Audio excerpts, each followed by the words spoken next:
പല പാർട്ടികൾ ചേർന്നിട്ടാണ് ഒരു സഖ്യകക്ഷി ഉണ്ടാകുന്നത് അല്ലേ. അപ്പൊ അങ്ങനെ സഖ്യകക്ഷി ഉണ്ടാകുമ്പോൾ അവരുടെ എല്ലാ വാക്കുകൾ കേൾക്കേണ്ടി വരും. അവരായിട്ട് നടപ്പിലാക്കാൻ ഉദ്ദേശിച്ചിരുന്ന പല കാര്യങ്ങളുണ്ടല്ലോ, അതൊക്കെ ചിലപ്പോൾ നടപ്പിലാക്കാൻ പറ്റൂല. ഇവരുടെ എല്ലാ വാക്ക് കേൾക്കേണ്ടതായിട്ട് വരും.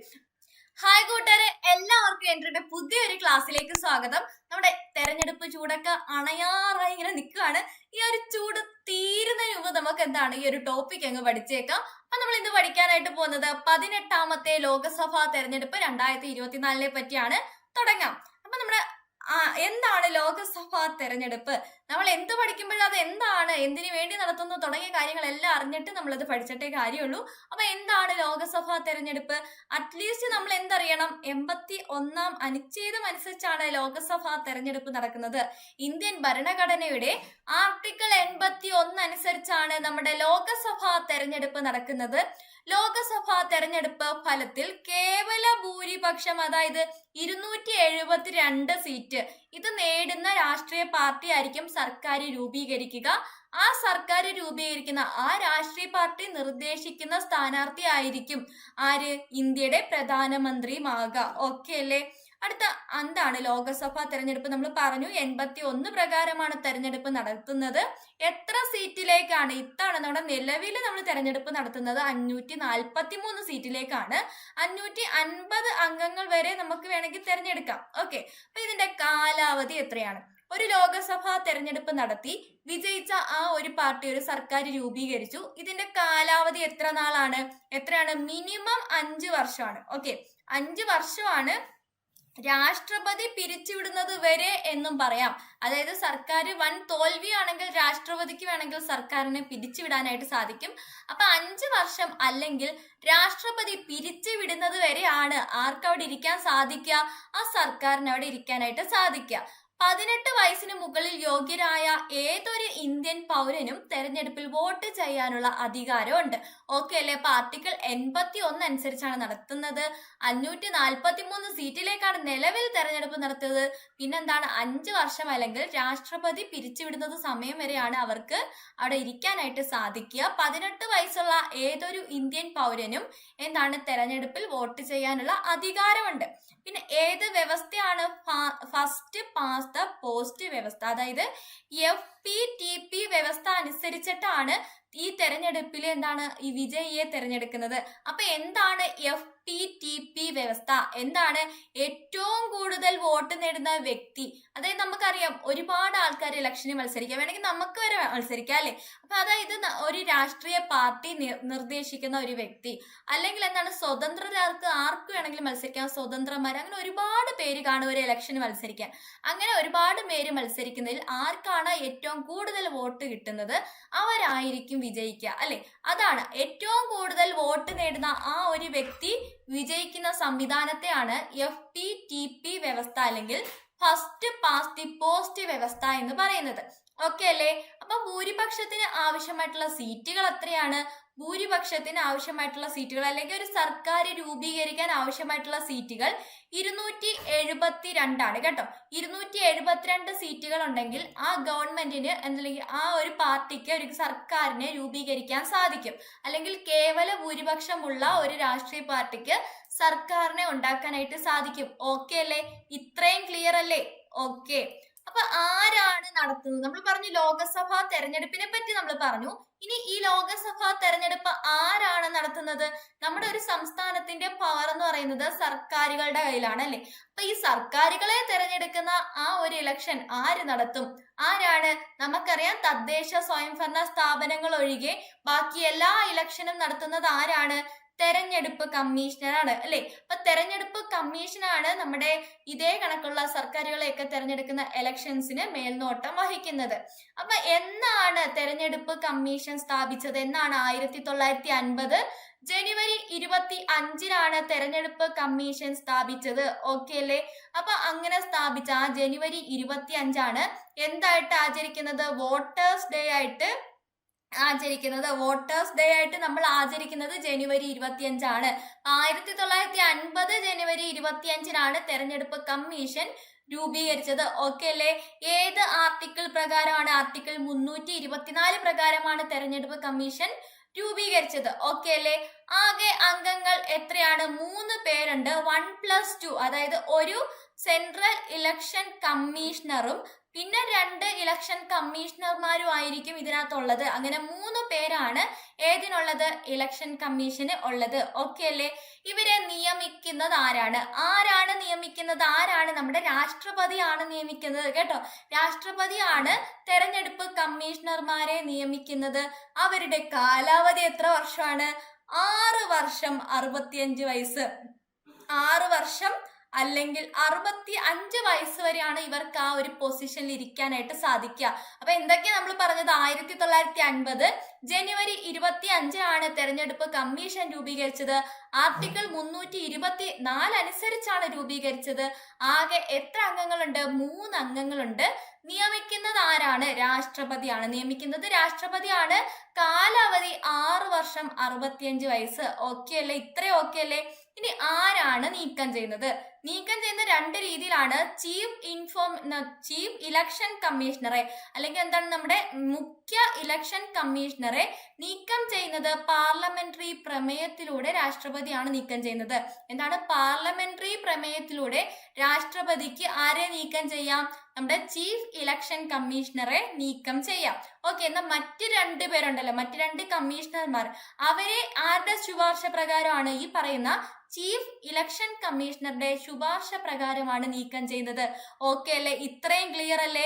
ഓക്കെ. അപ്പൊ ഇവരുടെ ചുമതല എന്തൊക്കെയാണ്? നമ്മുടെ തെരഞ്ഞെടുപ്പ് കമ്മീഷന്റെ ചുമതല എന്തൊക്കെയാണ്? വോട്ടർ പട്ടിക മേൽനോട്ടം വഹിക്കുന്നു അല്ലെ? വോട്ടർ പട്ടികയുടെ മേൽനോട്ടം വഹിക്കുന്നു, തെരഞ്ഞെടുപ്പ് നടത്തുന്നു, തെരഞ്ഞെടുപ്പ് തർക്കങ്ങൾ പരിഹരിക്കുന്നു, സ്വതന്ത്രവും നീതിയുക്തവുമായിട്ടുള്ള തെരഞ്ഞെടുപ്പ് ഉറപ്പാക്കുന്നു. ഇത്രയാണ് നമ്മുടെ തെരഞ്ഞെടുപ്പ് കമ്മീഷന്റെ എന്താണ് ചുമതല എന്ന് പറയുന്നത്. ഓക്കെ അല്ലേ? അപ്പൊ എന്തൊക്കെയാ പറഞ്ഞ? വോട്ടർ പട്ടികയ്ക്ക് മേൽനോട്ടം വഹിക്കുന്നു, തെരഞ്ഞെടുപ്പ് നടത്തുന്നു, തെരഞ്ഞെടുപ്പ് തർക്കങ്ങൾക്ക് പരിഹാരം കാണുന്നു, സ്വാതന്ത്ര്യവും നീതിയുക്തവുമായിട്ടുള്ള തെരഞ്ഞെടുപ്പ് നടത്തുന്നു. ഇത്ര ഓക്കെ അല്ലേ? ഓക്കെ. അപ്പൊ ആരാണ് നിലവിലെ മുഖ്യ തെരഞ്ഞെടുപ്പ് കമ്മീഷണർ? ആരാണ് നിലവിലെ മുഖ്യ തെരഞ്ഞെടുപ്പ് കമ്മീഷണർ? രാജീവ് കുമാർ ആണ്. ആരാണ്? രാജീവ് കുമാർ ആണ് നിലവിലെ മുഖ്യ തെരഞ്ഞെടുപ്പ് കമ്മീഷണർ. എന്നാൽ ആരൊക്കെയാണ് തെരഞ്ഞെടുപ്പ് കമ്മീഷണർമാര്? ആരൊക്കെയാണ്? സുഖ്ബീർ സിംഗ് സന്ധുവും ജ്ഞാനേഷ് കുമാർ ആണ്. ആരൊക്കെയാണ്? രാജീവ് കുമാർ ആണ് മുഖ്യ തെരഞ്ഞെടുപ്പ് കമ്മീഷണർ. തെരഞ്ഞെടുപ്പ് കമ്മീഷണർമാർ ആരൊക്കെയാണ്? സുഖ്ബീർ സിംഗ് സന്ധുവും ജ്ഞാനേഷ് കുമാറും ആണ്. ഓക്കെ അല്ലേ? സെറ്റ് അല്ലേ? അടുത്തത് തെരഞ്ഞെടുപ്പ് വാഗ്ദാനം. തെരഞ്ഞെടുപ്പ് വന്നാൽ പിന്നെ നമ്മളൊക്കെ എന്താണ്, ഈ പാർട്ടികൾ വന്നു നമ്മുടെ വീട്ടിൽ വന്ന് വോട്ടൊക്കെ ചോദിക്കുന്നത് കൂടാതെ അവരെന്താണ് കുറെ വാഗ്ദാനങ്ങൾ കൊണ്ടുവരും അല്ലേ? എന്തൊക്കെയാണ് ചെയ്യുന്നത്?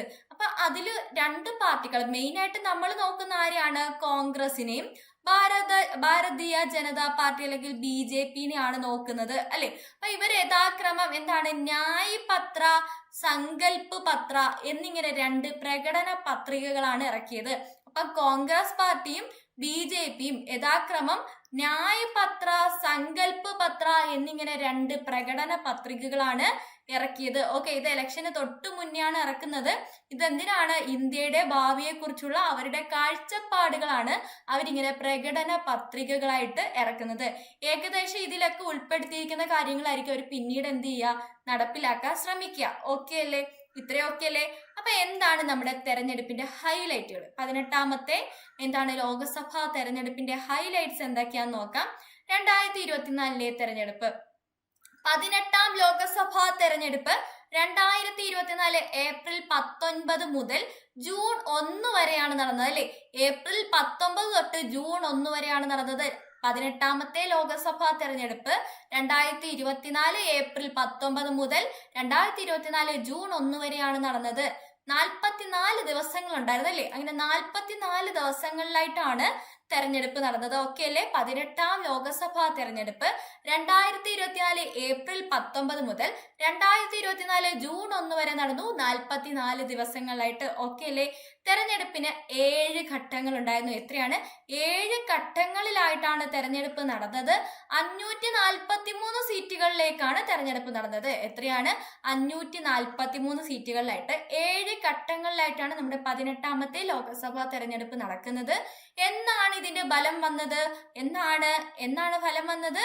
ജൂൺ 4-ാം തീയതിയാണ്. ജൂൺ 4-ാം തീയതിയാണ് ഫലം വന്നത്. ആരാണ് ഫലം പ്രഖ്യാപിക്കുന്നത്? ഇന്ത്യൻ തെരഞ്ഞെടുപ്പ് കമ്മീഷൻ അല്ലെങ്കിൽ നമ്മുടെ സെൻട്രൽ ഇലക്ഷൻ കമ്മീഷനാണ് എന്താണ് ഫലം പ്രഖ്യാപിക്കുന്നത്. ഓക്കെ അല്ലേ? 1.44 ബില്യൺ ജനസംഖ്യയിൽ ഏകദേശം 970 ദശലക്ഷം പേർ വോട്ട് ചെയ്യാൻ യോഗ്യരായിരുന്നു. 1.44 ബില്യൺ ജനസംഖ്യ ഉള്ളതിൽ 970 ദശലക്ഷം ആൾക്കാർ എന്താണ് വോട്ട് ചെയ്യാൻ ഈ ഇലക്ഷനിൽ യോഗ്യരായിരുന്നു. ഓക്കെ, അങ്ങനെ നമുക്കറിയാം 7 ഘട്ടങ്ങളിലായിട്ട് നടന്നു എന്ന് നമ്മൾ പറഞ്ഞു. ഒന്നാമത്തെ ഘട്ടം ഏപ്രിൽ 19, 2024 നടന്നത് കേട്ടോ. ഏപ്രിൽ 19, 2024. രണ്ടാമത്തെ ഘട്ടം ഏപ്രിൽ 26, 2024. അടുത്തത് മെയ് 7, മെയ് 13, മെയ് 20, മെയ് 25. അപ്പൊ ഏപ്രിലിൽ 2 തവണ, ഏപ്രിലിൽ 2 ഘട്ടം, ഏപ്രിൽ 19, 26. ഓക്കെ അല്ലേ? ഇനി മെയ്യിലാണെങ്കിൽ 4 ഘട്ടങ്ങൾ മെയ്യിലാണ് നടന്നത്. May 7, May 13, May 20, May 25. അവസാന ഘട്ടം എന്നാ നടന്നത്? ജൂൺ 1 നടന്നത്. ഓക്കെ അല്ലേ? സെറ്റ് അല്ലേ? ഇതിൽ ഏത് ഘട്ടത്തിലാണ്? നമ്മുടെ കേരളം ഉൾപ്പെട്ടത് 2-ാം ഘട്ടത്തിലാണ് കേട്ടോ. ഓക്കെ, അപ്പൊ എന്നാണ് റിസൾട്ട് വരുന്നത്? ജൂൺ 4. ഇത് നമ്മുടെ ഒഫീഷ്യൽ സൈറ്റിൽ കിടന്ന ഒരു ഇമേജ് ആണ്, ഞാൻ അതുപോലെ എടുത്തുകൊണ്ട് വന്നതാണ് കേട്ടോ. ഓക്കെ, 1962 ശേഷം ആദ്യമായി ഒരു ദശാബ്ദകാലം തുടർച്ചയായി 2 ടേം പൂർത്തിയാക്കിയ ശേഷം ഒരു സർക്കാർ 3-ാം തവണയും തിരിച്ചെത്തി. ഓക്കെ, ഇതോടെ നെഹ്റുവിനൊപ്പം എത്തിയിരിക്കുകയാണ് ആര്? നമ്മുടെ മോദി അല്ലെ? ഈ ഇലക്ഷൻ കഴിഞ്ഞിട്ട് ഇപ്പൊ ആരാ വിജയിച്ചത്? BJP ആണ്. അങ്ങനെ നമ്മുടെ മോദിക്ക് ഹാട്രിക് വിജയമാണ് ഉണ്ടായത് അല്ലെ? 3 തവണ വിജയിച്ചപ്പോ ഹാട്രിക് വിജയമാണ്. അങ്ങനെ 1962 ശേഷം, അതായത് നമ്മുടെ നെഹ്റുവിന് ശേഷം എന്താണ് 2 ടേം പൂർത്തിയാക്കിയ ശേഷം, തുടർച്ചയായിട്ട് 2 ടേം പൂർത്തിയാക്കിയ ശേഷം 3-ാം തവണയും സർക്കാർ തിരിച്ചെത്തിയത് എന്താണ്? അങ്ങനെ തിരിച്ചെത്തിയതുകൊണ്ട് നെഹ്റുവിന്റെ റെക്കോർഡിനൊപ്പം എത്തിയിരിക്കുകയാണ് ആര്? മോദി. ഓക്കെ അല്ലേ? അപ്പൊ ഇതിനകത്ത് ഇലക്ഷന് നമ്മുടെ ഭാരതീയ ജനതാ പാർട്ടിക്ക് 240 സീറ്റാണ് കിട്ടിയത്. 400 മേടിക്കുമെന്ന് പറഞ്ഞിരുന്നു. പക്ഷെ 240 സീറ്റേ കിട്ടിയുള്ളൂ. 99 സീറ്റ് INCക്ക് കിട്ടി. സമാജ്വാദിക്ക് 37 സീറ്റ്. പിന്നെന്താണ്? TMCക്ക് 29 സീറ്റ്. ദ്രാവിഡ മുന്നേറ്റ കഴകം 22 സീറ്റ്. അങ്ങനെ ഒരുപാട് പേർക്ക് കിട്ടിയിട്ടുണ്ട്. ചെറിയ കുറെ ഉണ്ട്. ഇപ്പൊ ഏറ്റവും ഇമ്പോർട്ടന്റ് ഏതാണ്? നമ്മൾ ഏറ്റവും കൂടുതൽ ഫോക്കസ് ചെയ്യുന്നത് BJPയും INC ആണ് അല്ലെ? അപ്പൊ അങ്ങനെ BJPക്ക് 240 സീറ്റും INCക്ക് 99 സീറ്റുമാണ് കിട്ടിയത്. ഇതൊന്നുമല്ല, നമ്മുടെ ഇപ്രാവശ്യം INC അല്ല മത്സരിച്ചത്. ഏതാണ്? ഇന്ത്യ സഖ്യമാണ് മത്സരിച്ചത് അല്ലെ? അപ്പൊ നമുക്ക് അതിനെ പറ്റിയൊക്കെ നോക്കാം. അപ്പൊ പ്രധാനമന്ത്രി നരേന്ദ്രമോദി, അവിടേക്ക് എന്ത് മാറ്റം ഉണ്ടായെന്ന് നോക്കണ്ടേ? 4,59,084 വോട്ടുകൾ നേടിയ കോൺഗ്രസിന്റെ അജയ് റായിയെ തോൽപ്പിച്ച് 6,11,439 വോട്ടുകൾക്ക് നരേന്ദ്രമോദി തുടർച്ചയായ 3-ാം വിജയം ഉറപ്പിച്ചു. ഈ ഇലക്ഷന്റെ ഒരു പ്രധാന ഹൈലൈറ്റ് ആണ്. എന്താണ്? രണ്ടുപേർക്കും തമ്മിലുള്ള വോട്ട് വ്യത്യാസം ഏകദേശം 2 ലക്ഷത്തോളം വോട്ടിന്റെ വ്യത്യാസമുണ്ട്. അപ്പൊ 6,11,439 വോട്ടുകൾക്കാണ് നരേന്ദ്രമോദി വിജയിച്ചത്. ഓക്കെ അല്ലേ? ഏതാണ് നരേന്ദ്രമോദിയുടെ മണ്ഡലം? ഏതാണ്? വാരണാസി, ഉത്തർപ്രദേശ്. ഏതാണ്? വാരണാസി, ഉത്തർപ്രദേശ് ആണ് നരേന്ദ്രമോദിയുടെ മണ്ഡലം. ഓക്കെ, ഇനി ആഭ്യന്തരമന്ത്രിയായിരുന്ന അമിത്ഷായ്ക്ക് എന്താ പ്രത്യേകത? ആഭ്യന്തരമന്ത്രി അമിത്ഷാ ഗാന്ധിനഗർ മണ്ഡലത്തിൽ നിന്നാണ് മത്സരിച്ചത്. അപ്പൊ കോൺഗ്രസ് സ്ഥാനാർത്ഥി സോണാൽ പട്ടേലിനെതിരെ 7.4 ലക്ഷം വോട്ടുകൾക്കാണ് ആര് വിജയിച്ചത്? അമിത്ഷാ വിജയിച്ചത്. രണ്ടുപേരും വിജയിച്ചു. അപ്പൊ ഏതാണ്? ഗാന്ധിനഗർ ആണ് അമിത്ഷായുടെ മണ്ഡലം. നരേന്ദ്രമോദിയുടെ മണ്ഡലം ഏതാണ്? വാരണാസിയാണ്. ഓക്കെ, അപ്പൊ മണ്ഡലം ഗാന്ധിനഗർ, ഗുജറാത്ത് ആണ് അമിത്ഷാ. ഓക്കെ അല്ലേ? 18ാമത്തെ ലോകസഭയിലേക്ക് നടന്ന തെരഞ്ഞെടുപ്പിൽ എതിരില്ലാതെ വിജയിച്ച സ്ഥാനാർത്ഥി ആരാണ്? എതിരില്ലാതെ വിജയിച്ചത് മുകേഷ് ദലാൽ ആണ്. ആരാണ്? മുകേഷ് ദലാല്. അപ്പൊ നിങ്ങൾ ഇങ്ങനെ വിചാരിച്ചാൽ മതി, ദല്ലാൾ എന്നൊക്കെ കേട്ടിട്ടില്ലേ? അപ്പൊ ദല്ലാളാണ്. അപ്പൊ അത്രയും വലിയ ദല്ലാൾ ആയതുകൊണ്ട് എതിരാരും വന്നില്ല മത്സരിക്കാൻ. മനസ്സിലായോ? അങ്ങനെ വിചാരിച്ചു വെച്ചാൽ മതി. അപ്പം മുകേഷ് ദലാലാണ് 18ാമത്തെ ലോകസഭാ തെരഞ്ഞെടുപ്പിൽ എതിരില്ലാതെ വിജയിച്ചത്. ഓക്കെ അല്ലേ?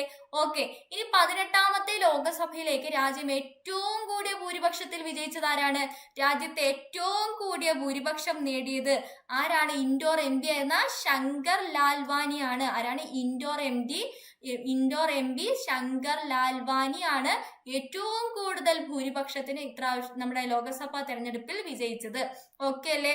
അപ്പൊ 11,75,092 വോട്ടിന്റെ ഭൂരിപക്ഷമാണ് കിട്ടിയത്. അപ്പൊ 11 ലക്ഷത്തോളം കിട്ടിയില്ലേ? അപ്പൊ ഏറ്റവും കൂടുതൽ ശങ്കർ ലാൽവാനി. അപ്പൊ എന്താണ് ഏറ്റവും കൂടുതൽ ഭൂരിപക്ഷം കിട്ടിയ ആൾക്ക് ലാലാവാടി നടന്നുകൂടെടാ. അപ്പൊ ലാൽവാനി. ഓക്കെ, ലാലാവാടി നടന്നു എന്ന് വിചാരിച്ചാൽ മതി. ശങ്കർ ലാൽവാനി. ഓക്കെ അല്ലേ? ഇനി രവീന്ദ്ര ദത്താറാം വൈഗർ ആണ് എന്താണ് 2024 ലോക്സഭാ തെരഞ്ഞെടുപ്പിലെ ഏറ്റവും കുറഞ്ഞ ഭൂരിപക്ഷത്തിൽ വിജയം നേടിയത്. 48 വോട്ടുകൾക്ക് മാത്രമാണ് വിജയിച്ചത്. മനസ്സിലായോ? അപ്പൊ രവീന്ദ്ര ദത്താറാം വൈഗർ. ഓക്കെ, വൈകി എത്തിയോണ്ട് വോട്ട് കുറഞ്ഞെന്ന് വേണമെങ്കിൽ പഠിച്ചു വെക്കാം. അല്ലെങ്കിൽ ദത്തെടുത്ത ആൾക്കാരൊക്കെ എന്താണ് ദത്തെടുത്ത് അവിടുത്തെ അല്ല ദത്തെടുത്തത്, അതുകൊണ്ട് വോട്ട് കുറഞ്ഞു, അങ്ങനെ എന്തെങ്കിലും വെച്ച് നിങ്ങൾ കണക്ട് ചെയ്ത് വെക്കുക. അപ്പൊ ഏറ്റവും വോട്ട് കുറവ് ആർക്കാണ്? ദത്താറാം വൈഗർ, രവീന്ദ്ര ദത്താറാം വൈഗർ. അല്ലെങ്കിൽ എന്താണ് ദത്താറാം വൈഗർ എന്നെല്ലാം പഠിച്ചു വെച്ചേക്കുക. അപ്പൊ ലാലാവാടി നടന്നുകൊണ്ട് എന്താണ് പെട്ടെന്ന് വിജയിച്ചു, ഏറ്റവും കൂടുതൽ ഭൂരിപക്ഷത്തിൽ വിജയിച്ചു. വൈകി വന്നതുകൊണ്ട് എന്താണ് അധികം വോട്ടൊന്നും കിട്ടിയില്ല. അപ്പം കുറച്ച് വോട്ട് കിട്ടിയത് വൈഗറിനാണ്. ഓക്കെ അല്ലേ? ഇപ്പൊ ഏറ്റവും കുറവ് മണ്ഡലങ്ങളിലേക്ക് തെരഞ്ഞെടുപ്പ് നടന്നത് 5ാം ഘട്ടത്തിലാണ് കേട്ടോ. 5ാം ഘട്ടത്തിലാണ് ഏറ്റവും കുറവ് മണ്ഡലങ്ങളിലേക്ക് തെരഞ്ഞെടുപ്പ് നടന്നത്. 49 സീറ്റുകളിലേക്കാണ് തെരഞ്ഞെടുപ്പ് നടന്നത്. ഓക്കെ, അപ്പൊ ലോകസഭയിലേക്ക് എത്തുന്ന ഏറ്റവും പ്രായം കുറഞ്ഞ MP-മാർ ആരൊക്കെയാണ്? ലോകസഭയിലേക്ക് എത്തുന്ന ഏറ്റവും പ്രായം കുറഞ്ഞ MP-മാർ 3 പേർക്ക് 25 വയസ്സാണ്. 3 അല്ല 4 പേർക്ക് 25 വയസ്സാണ്. അപ്പൊ അത് ആരൊക്കെയാണ് എന്ന് നമുക്ക് നോക്കാം. ശാംഭവി ചൗധരി. ആരാണ്? ശാംഭവി ചൗധരി, സഞ്ജന ജാദവ്, പുഷ്പേന്ദ്ര സരോജ്, പ്രിയ സരോജ് എന്നിവർക്കാണ് ലോകസഭയിലേക്ക് കാലെടുത്ത് വെക്കുന്ന ഏറ്റവും പ്രായം കുറഞ്ഞ MP-മാർ. ആരൊക്കെയാണ്? ശാംഭവി ചൗധരി, സഞ്ജന യാദവ്, പുഷ്പേന്ദ്ര സരോജ്, പ്രിയ സരോജ്. ഓക്കെ അല്ലേ? ശാംഭവി ചൗധരി, സഞ്ജന യാദവ്, പുഷ്പേന്ദ്ര സരോജ്, പ്രിയ സരോജ്. ഈ 4 പേരാണ് 25 വയസ്സുള്ളവര്. ഓക്കെ, അപ്പൊ ഇതിൽ എന്തെങ്കിലും മന്ത്ലി വ്യത്യാസം ഉള്ളതിൽ ഏറ്റവും പ്രായം കുറഞ്ഞത് ആരാണ്? ഈ കൂട്ടത്തിൽ ഫോട്ടോ കണ്ടിട്ട് നിങ്ങൾക്ക് മനസ്സിലാവുന്നുണ്ടോ ആരാണ് ഏറ്റവും പ്രായം കുറഞ്ഞത്? ആരാണ്?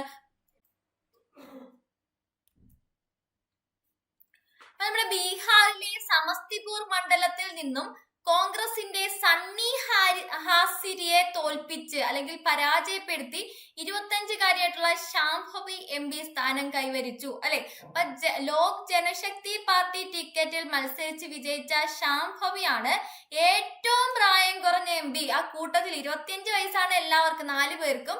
അതിൽ ഏറ്റവും പ്രായം കുറഞ്ഞത് ആർക്കാണ്? ശാംഭവിക്കാണ് കേട്ടോ. ശാംഭവിക്കാണ് ഏറ്റവും പ്രായം കുറവ്. ഓക്കെ അല്ലേ? ഇനി രാജസ്ഥാനിലെ ഭരത്പൂർ മണ്ഡലത്തിൽ നിന്നും മത്സരിച്ച കോൺഗ്രസ് മത്സരാർത്ഥി സഞ്ജന ജാദവ് BJP-യുടെ രാം സ്വരൂപിനെ എത്രയാണ് 51,983 വോട്ടുകൾക്ക് പിന്തള്ളിയാണ് അധികാരത്തിലെത്തിയത്. അപ്പൊ രാജസ്ഥാനിലെ ഭരത്പൂർ മണ്ഡലത്തിൽ നിന്ന് ആരാണ് വിജയിച്ചത്? സഞ്ജന ജാദവ്. ആരാണ്? സഞ്ജന ജാദവ്. ഇനി കഴിഞ്ഞ നിയമസഭാ തെരഞ്ഞെടുപ്പിൽ സഞ്ജന മത്സരിച്ചെങ്കിലും അന്ന് എന്താണ് പരാജയപ്പെട്ടു. അപ്പൊ ഇത്തവണയാണ് വിജയിച്ചത്. ഓക്കെ, അപ്പൊ എന്താ നമ്മൾ പറഞ്ഞ ബീഹാറിലെ സമസ്തിപൂർ മണ്ഡലം ആരുടേത്?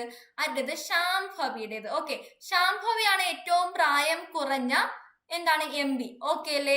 അടുത്ത മറ്റേ 25 വയസ്സുള്ള അടുത്ത ആളാരാണ് ഏറ്റവും പ്രായം കുറഞ്ഞത്? സഞ്ജന ജാദവ്. സഞ്ജന ജാദവിന്റെ മണ്ഡലം ഏതാണ്? ഭരത്പൂർ മണ്ഡലമാണ്. ഓക്കെ അല്ലേ?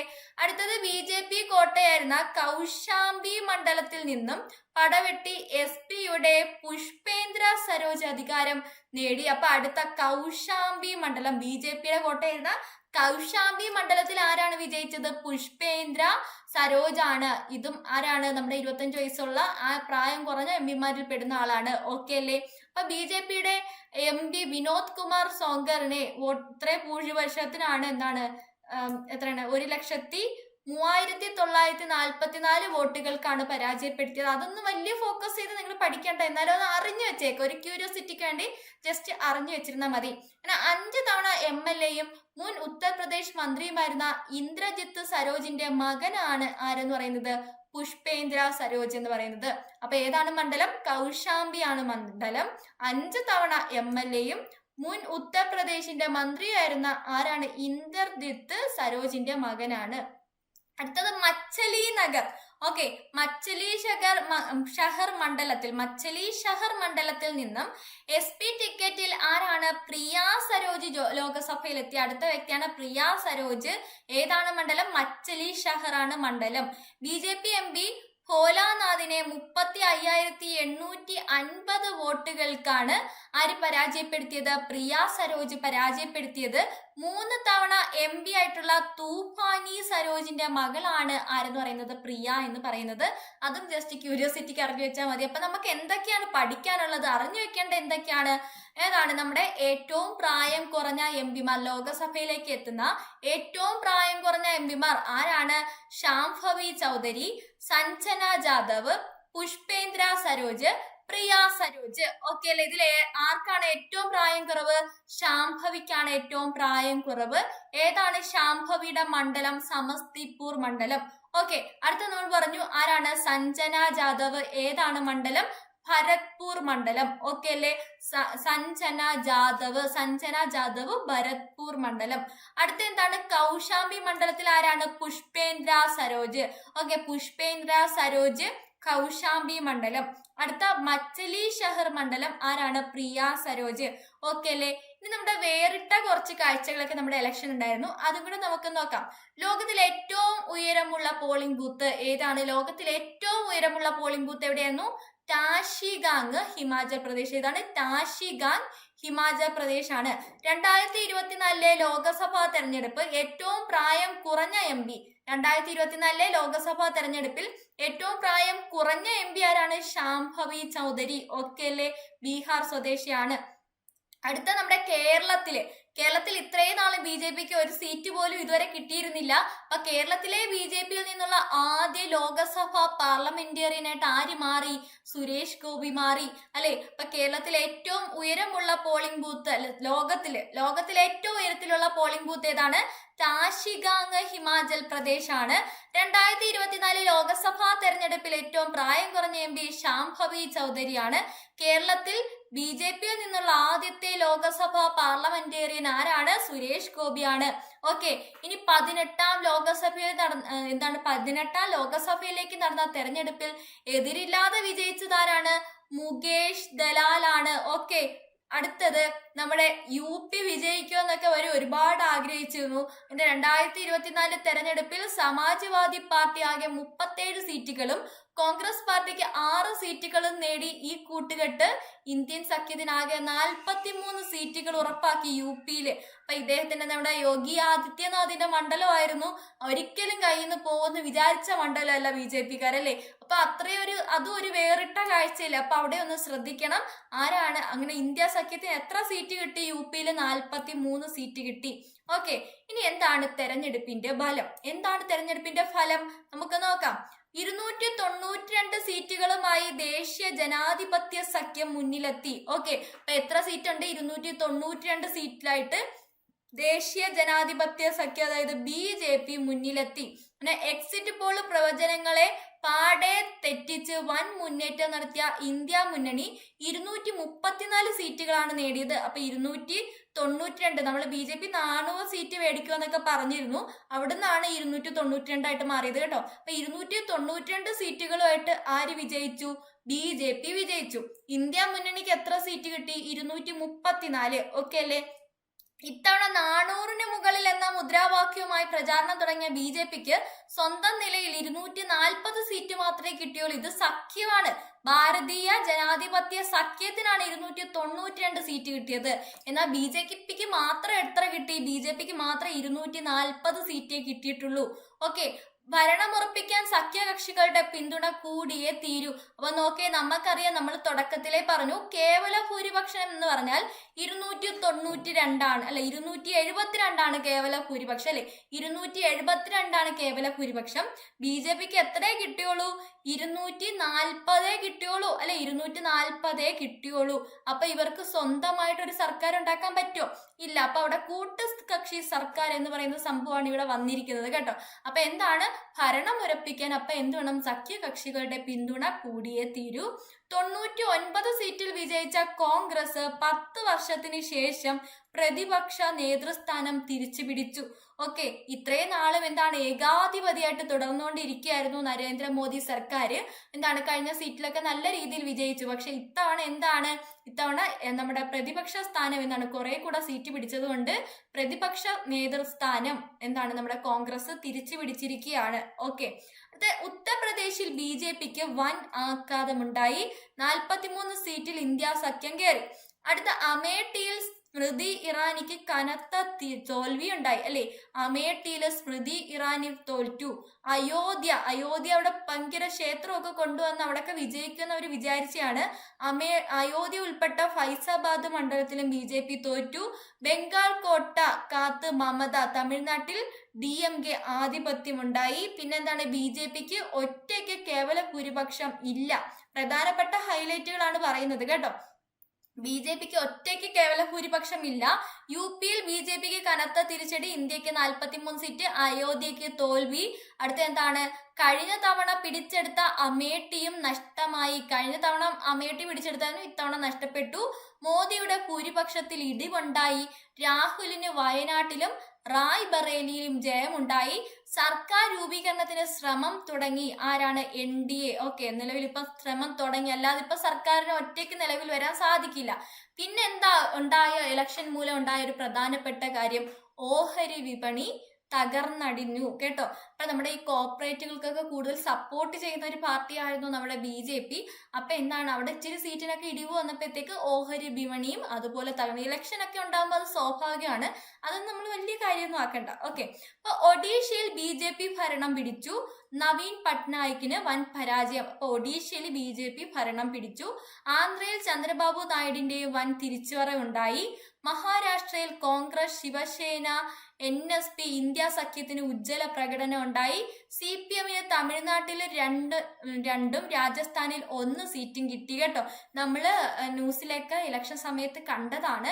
എന്താണ് ഇവിടെ വിജയിച്ചില്ലെങ്കിൽ ചിഹ്നം നഷ്ടപ്പെടുമെന്നൊക്കെ പറഞ്ഞ ഒരു ഭയങ്കര ടെൻഷനൊക്കെ ആയിരുന്നു അല്ലെ. അപ്പൊ CPMന് തമിഴ്നാട്ടിൽ 2 സീറ്റും രാജസ്ഥാനിൽ 1 സീറ്റും ദേശീയ പാർട്ടി പദവി അതുകൊണ്ട് എന്ത് ചെയ്യാം, നിലനിർത്താം. അല്ലെങ്കിൽ അത് പോയേനെ, ഇവിടെ ഒന്നും കിട്ടിയില്ലായിരുന്നു, കഴിഞ്ഞ പ്രാവശ്യം ഒന്നും ഇല്ലായിരുന്നു. അപ്പൊ കിട്ടിയില്ലായിരുന്നെങ്കിൽ പോയേനെ. പക്ഷെ എന്താണ് ഇവിടെ 2 കിട്ടിയതുകൊണ്ട് തൽക്കാലം രക്ഷപ്പെട്ടു. ഓക്കെ, അപ്പൊ ബംഗാളിൽ സീറ്റ് ഒന്നും കിട്ടിയില്ല. ബംഗാളാണ് പ്രധാനപ്പെട്ട കമ്മ്യൂണിസ്റ്റിന്റെ ഒക്കെ സ്ഥലം അല്ലേ. ബംഗാളും നമ്മുടെ കേരളമാണ് കമ്മ്യൂണിസ്റ്റ് പാർട്ടി ഇപ്പൊ നിലവിലുള്ള കുറച്ച് സ്ഥലങ്ങള്.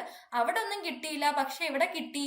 എവിടെയാണ്? തമിഴ്നാട്ടിലും രാജസ്ഥാനിലും കിട്ടി. ഇനി CPI തമിഴ്നാട്ടിൽ 2 സീറ്റിൽ വിജയിച്ചു. CPI 2 സീറ്റിൽ വിജയിച്ചു. പീഡനക്കേസിൽ കുടുങ്ങിയ JDSന്റെ പ്രജ്വൽ രേവണ്ണയ്ക്ക് പരാജയം സംഭവിച്ചു. ഇതാണ് ജസ്റ്റ് ഒരു ഔട്ട്ലൈൻ ആണ് നമ്മളിപ്പോ പറഞ്ഞത്. ഇനി ഡീറ്റെയിൽ ആയിട്ട് നമുക്ക് ഇതൊന്ന് നോക്കാം. ജസ്റ്റ് എന്തൊക്കെയാണ് ഇലക്ഷന്റെ ഒരു ഔട്ട്ലൈൻ അത് കഴിഞ്ഞു. ഇനി നമുക്ക് ഡീറ്റെയിൽ അനാലിസിസിലേക്ക് കടക്കാം. എന്താണ് പാർലമെന്റിന്റെ അധോസഭയിൽ ആകെ 543 സീറ്റുകളാണ് ഉള്ളത്.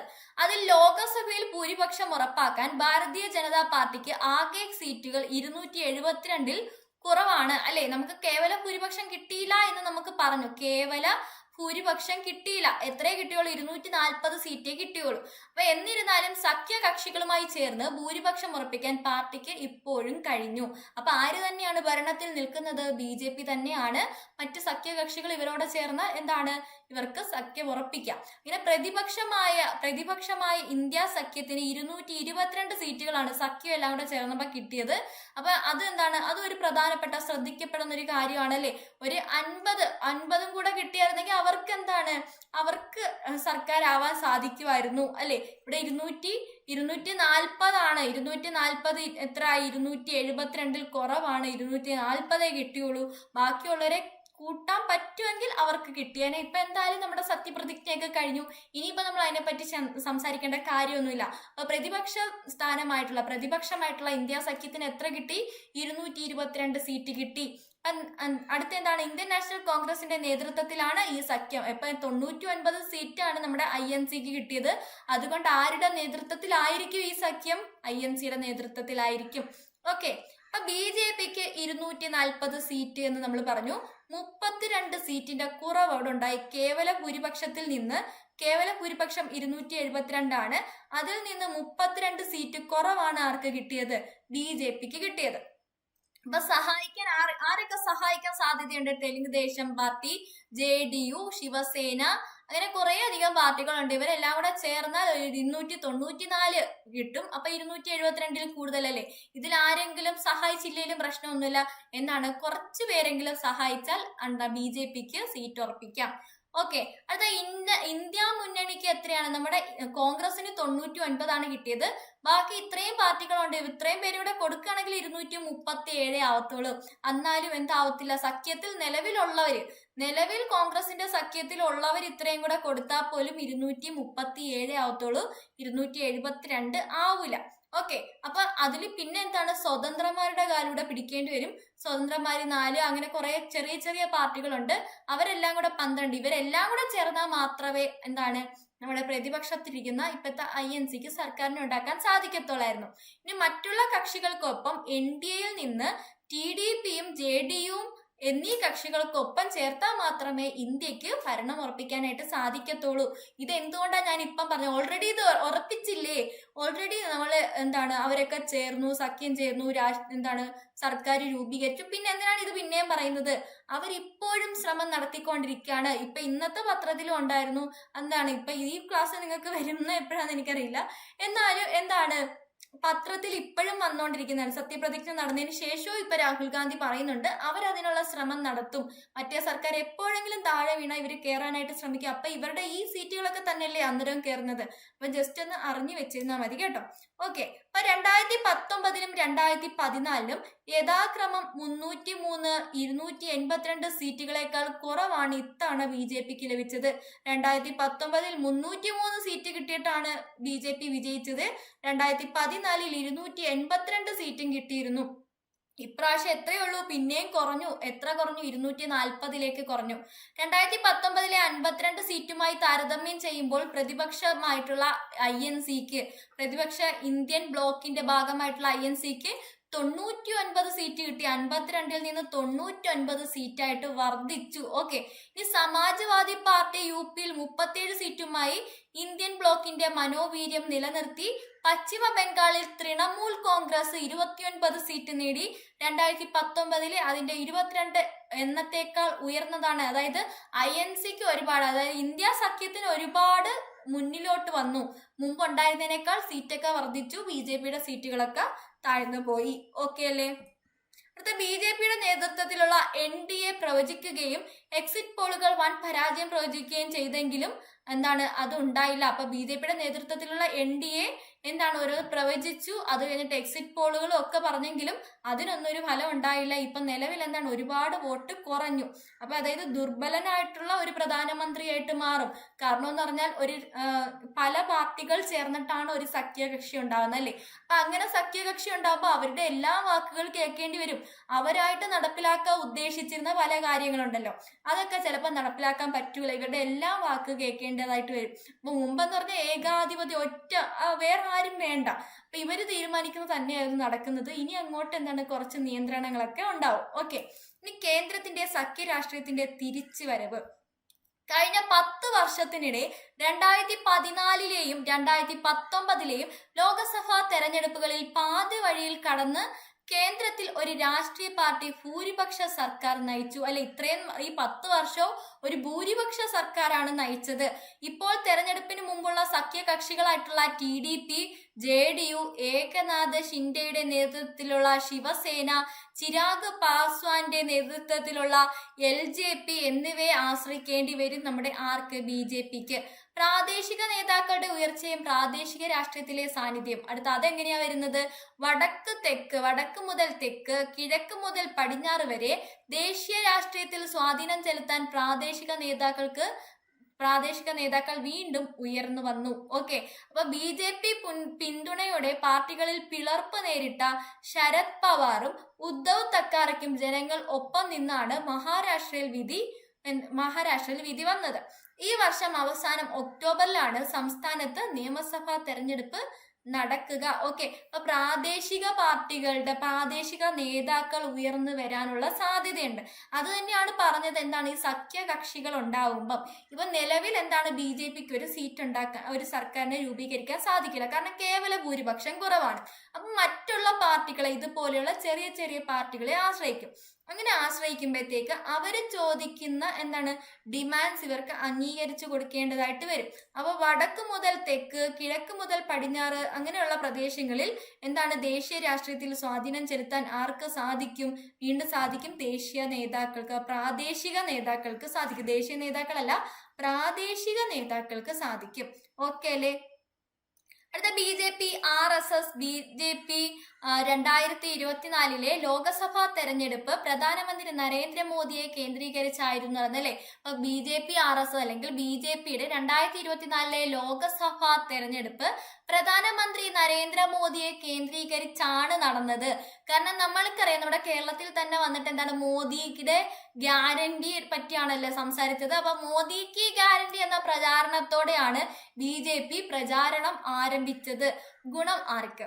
അപ്പൊ നമ്മുടെ ഈ ഇലക്ഷന്റെ ഗുണം ആർക്കാണ്? BJPയുടെ എണ്ണം കുറയുന്നത് സ്റ്റാൻഡിംഗ് കമ്മിറ്റികൾ അല്ലെങ്കിൽ സെലക്ടഡ് കമ്മിറ്റികൾ തുടങ്ങിയ വിവിധ പാർലമെന്ററി പാനലുകളിൽ പ്രതിപക്ഷത്തിന് നിന്നുള്ള ലോകസഭാ അംഗങ്ങൾക്ക് കൂടുതൽ പ്രാതിനിധ്യം ലഭിക്കും. അതായത് നമ്മുടെ കഴിഞ്ഞ ഒരു ലോകസഭയുടെ ഒരു ചിത്രം എന്ന് പറഞ്ഞാൽ, ഇത് നമ്മുടെ ലോകസഭ സീറ്റ് ആണെങ്കിൽ എന്താണ് ഏകദേശം ഇത്രയും ആരായിരുന്നു? ഏകദേശം ഇത്രയും BJPയും ഒരു ലേശം മാത്രം INC ഉള്ളായിരുന്നു. അപ്പൊ ഇവർക്ക് എന്ത് അവതരിപ്പിച്ചാലും ഇവര് വിജയിക്കുന്ന ഒരു സിറ്റുവേഷൻ ആയിരുന്നു ഉണ്ടായിരുന്നത്. INCക്ക് പ്രതിപക്ഷ സ്ഥാനം പോലും ഇല്ലായിരുന്നു. ഇത്തവണ എന്താണ് ഇങ്ങനെ വന്നപ്പോഴത്തേക്ക് നമ്മുടെ ലോകസഭ സീറ്റ് വന്നപ്പം ഇതിൽ ഏകദേശം അടുത്തടുത്ത് നിൽക്കുവാണ്. ഏകദേശം ഇത് BJP ആണെങ്കിൽ ഇത് INC, ഒരു ലേശം കുറവേ ഉള്ളൂ അല്ലെ. അപ്പൊ ആ ഒരു രീതിയിൽ നിൽക്കുന്നത് കൊണ്ട് സ്റ്റാൻഡിംഗ് കമ്മിറ്റികൾ, സെലക്ട് കമ്മിറ്റികൾ തുടങ്ങിയ വിവിധ പാർലമെന്ററി പാനലുകളിൽ പ്രതിപക്ഷത്തു നിന്നുള്ള ലോകസഭ അംഗങ്ങൾക്ക് കൂടുതൽ പ്രാതിനിധ്യം ലഭിക്കും. ഓക്കെ, ഇനി ലോകസഭയിലെ കക്ഷികളുടെ അംഗബലത്തിന് ആനുപാതികമായി ഒരു വിഷയത്തിൽ സംസാരിക്കുന്ന സമയം വിഭജിക്കുന്നതിനാൽ ഒരു പ്രത്യേക വിഷയത്തെക്കുറിച്ചുള്ള ചർച്ചകൾക്കായി 1 മണിക്കൂർ നേരത്തേക്ക് 26 മിനിറ്റ് ഇന്ത്യൻ ബ്ലോക്കിന് എന്താണ് അനുവദിക്കും. 1 മണിക്കൂർ നേരത്തേക്ക് 26 മിനിറ്റ് ആർക്ക് കിട്ടും സംസാരിക്കാനായിട്ട്? ഇന്ത്യൻ ബ്ലോക്കിന് കിട്ടും. അങ്ങനെ ഓരോരുത്തർക്ക് എണ്ണം കൂടുന്നതനുസരിച്ച് സംസാരിക്കാനുള്ള സമയവും കൂടും. ഓക്കെ, ഉയരം കൂടുമ്പോൾ ചായയുടെ സ്വാദ് കൂടും എന്ന് പറയുന്നതിനൊക്കെ. ഓക്കെ, അപ്പൊ ലോകസഭയിൽ ഒരു വിഷയത്തിൽ മതിയായ സംവാദവും ചർച്ചയും പ്രോത്സാഹിപ്പിക്കുകയും നിയമനിർമ്മാണം മണി ബില്ലായി മാറുന്നത് തടയുകയും ചെയ്യും. അങ്ങനെ കുറെ എല്ലാത്തിനും തടയിടാനായിട്ട് ആർക്ക് സാധിക്കും? പ്രതിപക്ഷത്തിന് സാധിക്കും. നമ്മളെല്ലാരും കഴിഞ്ഞ കുറെ നാളുകളായിട്ട് കേട്ടാണ് പ്രതിപക്ഷത്തിന് ഒരു ഇത് എല്ലില്ല, അവര് തിരിച്ചൊന്നും പറയുന്നില്ല. ഞാനൊരു രാഷ്ട്രീയക്കാരിയൊന്നുമില്ല, എനിക്ക് അങ്ങനത്തെ ഒന്നുമില്ല, എന്നാലും ഞാൻ പറയാണ്. അപ്പൊ നമ്മൾ അങ്ങനെയൊക്കെ പറയാനുള്ള കാരണം എന്തായിരുന്നു? അവരിതാ ഇത്രയും സീറ്റ് ഉണ്ടായിരുന്നെങ്കിൽ ഈ ഒരു സീറ്റിൽ മാത്രമായിരുന്നു അവർ എത്രത്തോളം എതിർക്കും. ഓക്കെ, അവർക്ക് അങ്ങനെ എതിർക്കാനുള്ള ഒരു വോയിസ് ഇല്ലായിരുന്നു, ഒരു പ്രതിപക്ഷ സ്ഥാനം പോലും അവർക്ക് ഇല്ലായിരുന്നു. ഓക്കെ, ആ BJPയുടെ കാരുണ്യം കൊണ്ട് കിട്ടിയ ആ കുറച്ച് സ്ഥലം മാത്രമേ ഉള്ളൂ. ഓക്കെ, അങ്ങനെയൊക്കെ വിചാരിച്ചാൽ അത്രേ ഉള്ളൂ, അത്രയും സ്ഥലത്തെ അവരുള്ളായിരുന്നു, അവർ ഒതുങ്ങി കൂടിപ്പോയി. ഓക്കെ, കുറെ പേര് ചേർന്ന് അടിച്ചമർത്തി എന്ന് വേണമെങ്കിൽ പറയാം. പക്ഷെ ഇത്തവണ എങ്ങനെയാണ്? ഇവിടെ ഒരു 4 സീറ്റ് BJPക്ക് കിട്ടുവാണെങ്കിൽ ഈ 4 റോ അവർക്കാണെങ്കിൽ ഈ 3 റോ ആർക്ക് വരും? അല്ലെങ്കിൽ പോട്ടെ 4 റോ 5 റോ ഇവർക്ക്, അല്ലെങ്കിൽ പോട്ടെ ഇതിന്റെ പകുതി, നേരെ പകുതി എടുക്കാം നമുക്ക്. 4 റോ ആർക്ക് കിട്ടി? 4 റോ നമ്മുടെ BJP എടുക്കുകയാണെങ്കിൽ ഒരു 3.5 റോ ആർക്ക് കിട്ടി? നമ്മുടെ INCക്ക് കിട്ടി. ആ ഒരു രീതിയിലാണ്. അപ്പൊ അത്രയും സ്ഥലത്തും അവർ കയറി. അപ്പൊ അവർക്ക് വോയിസ് കൂടിയില്ലേ, അവൾ ആൾബലം കൂടിയില്ലേ. അപ്പൊ അങ്ങനെ ആകുമ്പോഴത്തേക്ക് നിർമ്മാണത്തിലൊക്കെ തടയിടാൻ സാധിക്കും. പക്ഷെ മറ്റേത് നടക്കൂല. മറ്റേത് അവർ ഇത്രയേ ഉള്ളൂ, അവർ എന്ത് അവതരിപ്പിച്ചാലും പരാജയപ്പെടും. BJP എന്ത് അവതരിപ്പിച്ചാലും ഇത്രയും ഭൂരിപക്ഷത്തോടെ അവർ വിജയിക്കും. അങ്ങനെയായിരുന്നു പഴയ ഒരു ഇന്ത്യയുടെ സാഹചര്യം എന്ന് പറയുന്നത്. ഓക്കെ, അടുത്ത എന്താണ്? ഫെഡറലിസത്തിന്റെ കാര്യമാണ് പറയുന്നത്. സംസ്ഥാന അസംബ്ലി തെരഞ്ഞെടുപ്പുകളിൽ പിന്തുണ നേടുന്നതിനായിട്ട് പതിവായിട്ട് നമ്മുടെ BJP സർക്കാർ ഉപയോഗിക്കുന്ന പദമാണ് ഡബിൾ എൻജിൻ ഗവൺമെന്റ് എന്ന് പറയുന്നത്. അപ്പൊ എന്താണ് ഈ ഡബിൾ എൻജിൻ ഗവൺമെന്റ്? എന്താണ്? ഇപ്പൊ നമ്മുടെ സംസ്ഥാനത്തെ ഇലക്ഷൻ നടക്കുമ്പോഴത്തേക്ക് BJP അല്ലേ കേന്ദ്രത്തിലിരിക്കുന്നത്. അപ്പൊ അവർ വന്നിട്ട് പറയും എന്താണ്, കേന്ദ്രത്തിലിരിക്കുന്ന സെയിം പാർട്ടി വിജയിക്കുകയാണെങ്കിൽ കേന്ദ്രത്തിൽ നിന്നുള്ള ആനുകൂല്യങ്ങളൊക്കെ പെട്ടെന്ന് കിട്ടും, വികസനങ്ങളൊക്കെ പെട്ടെന്ന് നടക്കും, അങ്ങനെയുള്ള കാര്യങ്ങൾ വന്ന് പറയും. അപ്പൊ നമ്മളും ചിലപ്പോ അങ്ങനെ ചിന്തിക്കൂലേ, അപ്പൊ വേഗമൊക്കെ നമ്മുടെ കാര്യങ്ങളൊക്കെ നടക്കൂലേന്ന്. അപ്പൊ അങ്ങനത്തെ ഒരു തന്ത്രം ഇവർ കൊണ്ടുവന്നു. അതാണ് ഡബിൾ എൻജിൻ സർക്കാർ എന്ന് പറയുന്നത്. അപ്പൊ അതാണ് ആ ഒരു തന്ത്രം ഇവർ കൊണ്ടുവന്ന് അത് ഫെഡറലിസത്തിനെതിരായിട്ടുള്ള അക്രമമായിട്ടാണ് പ്രതിപക്ഷം കാണുന്നത്. ഈ പങ്കാളികളുമായി ഇടപെടൽ എങ്ങനെയായിരിക്കും? ഇപ്പോൾ BJPക്ക് അതിന്റെ സഖ്യകക്ഷികൾ പറയുന്നത് കേൾക്കേണ്ടി വരൂലേ? കാരണം കേവല ഭൂരിപക്ഷം ഇല്ല. അപ്പൊ സഖ്യങ്ങൾ രൂപീകരിക്കണം, എന്നാൽ മാത്രമേ ഒരു സർക്കാർ ഉണ്ടാക്കാനായിട്ട് സാധിക്കൂ. അങ്ങനെയാണ് ഇപ്പോഴത്തെ സർക്കാർ ഉണ്ടാക്കിയിരിക്കുന്നത്. അപ്പൊ എന്താണ്, ഇപ്പൊ BJPക്ക് അതിന്റെ സഖ്യകക്ഷികൾ പറയുന്നത് കേൾക്കേണ്ടി വരൂലേ? വരും. അങ്ങനെ BJPയുടെ നേതൃത്വത്തിലുള്ള സർക്കാരിന്റെ നയരൂപീകരണത്തിലെ വഴക്കത്തെ തടസ്സപ്പെടുത്തും. പ്രത്യേകിച്ച് അവര് മാത്രമായിട്ട് കൊണ്ടുവന്ന കുറെ കാര്യങ്ങളുണ്ടല്ലോ, അതായത് ഏകീകൃത സിവിൽ കോഡ്, നിയോജക മണ്ഡലങ്ങളുടെ നിർണയം, ജുഡീഷ്യൽ പരിഷ്കാരങ്ങൾ, ഒരു രാജ്യം ഒരു തെരഞ്ഞെടുപ്പ്, ഇതൊക്കെ BJPയുടെ മാത്രമായിട്ടുള്ള നയപരമായിട്ടുള്ള കാര്യങ്ങളായിരുന്നു. ഇതിനകത്തൊക്കെ ചിലപ്പോൾ തടസ്സം നേരിടാം. ഇതിനൊക്കെ എന്താണ്, ഈ സഖ്യകക്ഷികളുടെ അഭിപ്രായം ചോദിക്കേണ്ടതായിട്ട് വരും. ഓക്കെ, ഇനി ചുരുക്കി പറഞ്ഞാൽ സ്വന്തം ധാർമ്മികതയും പ്രത്യയ ശാസ്ത്രവുമുള്ള മറ്റു പാർട്ടികളുടെ സംവേദനക്ഷമതയെ ഉൾക്കൊള്ളാനുള്ള സംവിധാനങ്ങൾ പാർട്ടി രൂപപ്പെടുത്തേണ്ടതായിട്ട് വരും. പ്രത്യേകിച്ച് അവർക്കും കൂടെ വേണ്ടി എന്തെങ്കിലുമൊക്കെ ചെയ്യേണ്ടതായിട്ട് വരും. ഇവരുടെ മാത്രം നയത്തിൽ ഒരു കാര്യം ഇനി മുന്നോട്ട് പോവില്ല. ഓക്കെ അല്ലേ? ഓക്കെ, ഇനി ഘടനാപരമായിട്ട് എന്തൊക്കെ പരിഷ്കാരങ്ങളാണ് വന്നത്? ഘടനാപരമായുള്ള പരിഷ്കാരങ്ങളുടെ കാര്യത്തിൽ സഖ്യങ്ങൾ മികച്ച പ്രകടനം കാഴ്ചവെച്ചു. അതിൽ ഉൾപ്പെട്ടിരിക്കുന്ന എല്ലാ കക്ഷികൾക്കും ബോധ്യപ്പെടാൻ എപ്പോഴും സമയം ആവശ്യമാണ്. ഉദാഹരണത്തിന് BJP കഴിഞ്ഞ 10 വർഷമായിട്ട് എന്താണ്, ലോകസഭയിൽ കേവല ഭൂരിപക്ഷം ഉണ്ടായിരുന്നിട്ടും ഭൂമിയിലെ കൃഷിയിടങ്ങൾ, നമ്മുടെ കർഷകരുമായിട്ടുള്ള പ്രശ്നങ്ങളൊക്കെ നമ്മൾ ന്യൂസിൽ കണ്ടെയാണ്. അപ്പൊ കൃഷിയിടങ്ങളിലും നിയമനിർമ്മാണത്തിലും നടത്തുന്നതിലൊക്കെ അവർ കുറെ കാര്യങ്ങളൊക്കെ പരാജയപ്പെട്ടു. 2019-20 പാർലമെന്റ് പാസാക്കിയ 4 ലേബർ കോഡുകൾ പിന്നോക്കാവസ്ഥയിൽ ഇപ്പോഴും തുടർന്നുകൊണ്ടിരിക്കുന്നു. അങ്ങനെ കുറെ കാര്യങ്ങളിൽ എന്താണ്, അവർ പരാജയപ്പെടുകയാണ് ഉണ്ടായത്. ഇപ്പൊ 18ാമത്തെ ലോകസഭയിൽ മുസ്ലിം പ്രതിനിധികളായി എത്തുന്നത് 24 പേരാണ് കേട്ടോ. 18ാമത്തെ ലോകസഭാ തെരഞ്ഞെടുപ്പിൽ എത്ര മുസ്ലിം പ്രതിനിധികളുണ്ട്? 24 മുസ്ലിം പ്രതിനിധികളാണുള്ളത്. 543 അംഗ സഭയിൽ ഏറ്റവും കുറഞ്ഞ രണ്ടാമത്തെ എണ്ണമാണിത്. ഓക്കെ, 2014 തെരഞ്ഞെടുപ്പിലായിരുന്നു ഏറ്റവും കുറവ്. അന്ന് എത്രയാണ്? 22 പേരെ ഉള്ളായിരുന്നു. 2014 22 പേരാണ് മുസ്ലിം പ്രാതിനിധ്യത്തിൽ വന്നത്. 18ാമത്തെ ലോകസഭയിൽ എത്രയാണ്? 24 പേരാണ് മുസ്ലിങ്ങളായിട്ട് ഉള്ളത്.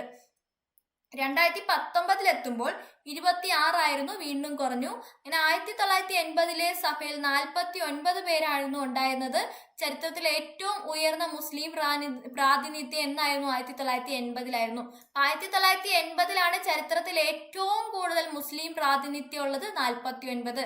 ഏറ്റവും കുറവ് എപ്പോഴാണ്? ഏറ്റവും കുറവ് 2014 22. രണ്ടാമത് കുറവ് എപ്പോഴാണ്? 24. 18ാമത്തെ ലോകസഭ ഇലക്ഷൻ 2024. ഓക്കെ അല്ലേ?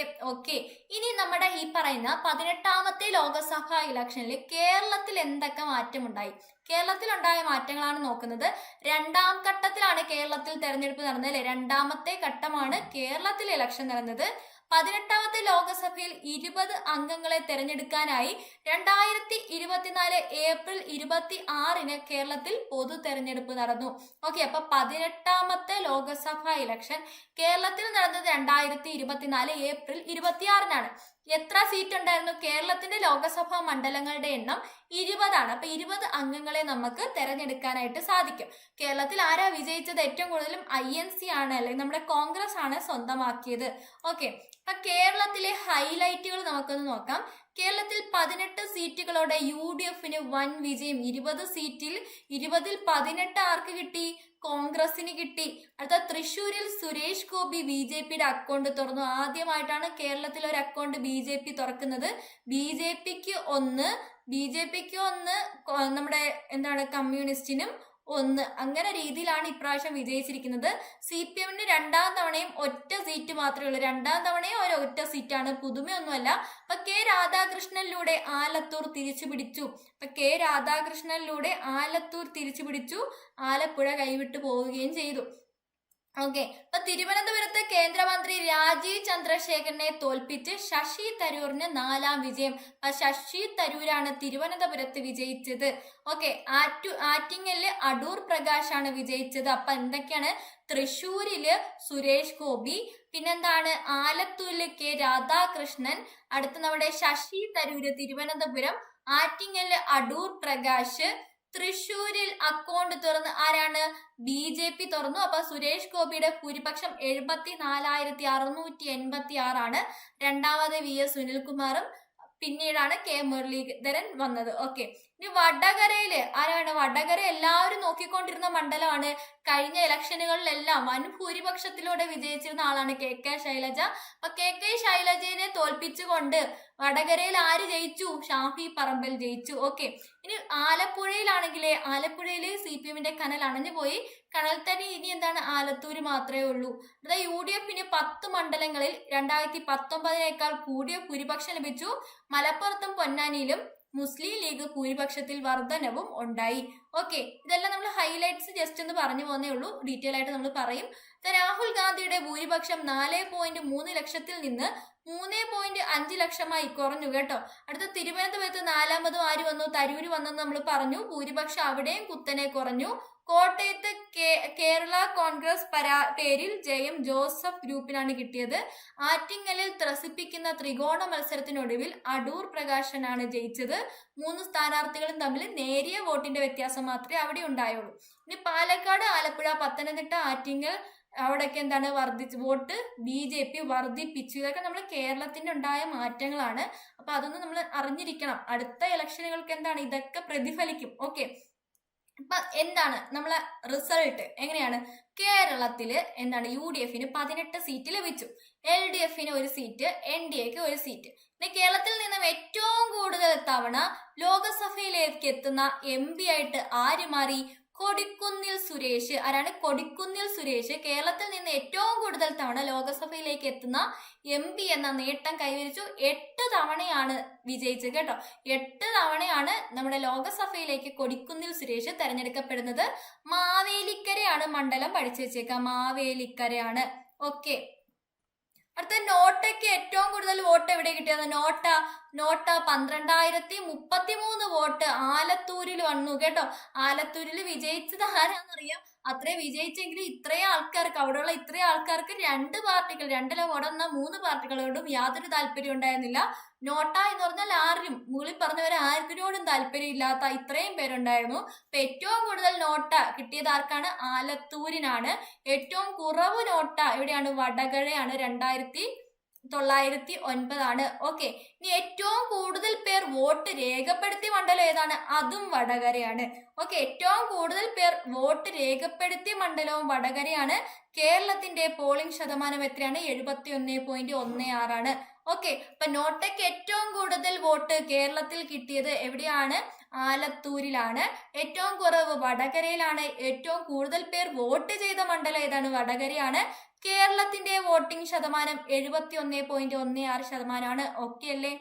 ഓക്കെ, അപ്പൊ കേരളത്തിന്റെ നമ്മൾ പ്രത്യേകമായിട്ട് ശ്രദ്ധിച്ച കാര്യങ്ങൾ എന്തൊക്കെയാണ്? കേരളത്തിൽ വിജയിക്കാൻ BJP നന്നായിട്ട് ശ്രമിച്ചു.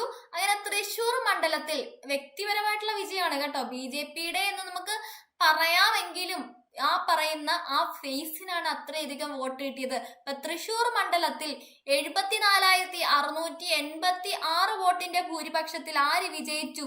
സുരേഷ് ഗോപി വിജയിച്ചു അല്ലെ? സുരേഷ് ഗോപി വിജയിച്ചു. ഇത് കേരളത്തിലെ ആദ്യത്തെ BJP-യുടെ ലോകസഭാ പാർലമെന്റേറിയനാണ് അല്ലെ? കേരളത്തിലെ BJP-യുടെ ആദ്യത്തെ ലോകസഭാ പാർലമെന്റേറിയനാണ് ആര്? സുരേഷ് ഗോപി. പിന്നെ എന്താണ്? ഏറ്റവും അധികം ഭൂരിപക്ഷം നേടി വിജയിച്ചിരുന്ന KK ശൈലജയെ പരാജയപ്പെടുത്തി ഷാഫി പറമ്പിൽ വിജയം നേടി. നമ്മളെല്ലാം ന്യൂസ് കണ്ടോണ്ടിരുന്നപ്പോ ഏറ്റവും അധികം ശ്രദ്ധിച്ചത് ഇത് രണ്ടും അല്ലേ? അത് തന്നെയാണ് ഞാൻ പറഞ്ഞ ഹൈലൈറ്റ്സ്. ഓക്കെ, ഇനി നമ്മുടെ ലോകസഭയായിട്ട് ബന്ധപ്പെട്ട് ചില ടെക്നോളജികളൊക്കെ കൊണ്ടുവന്നു അല്ലെ? ചില ആപ്പുകൾ, പോർട്ടലുകൾ ഇതൊക്കെ കൊണ്ടുവന്നു. അതൊക്കെ എന്തൊക്കെയാന്ന് നമുക്ക് നോക്കാം.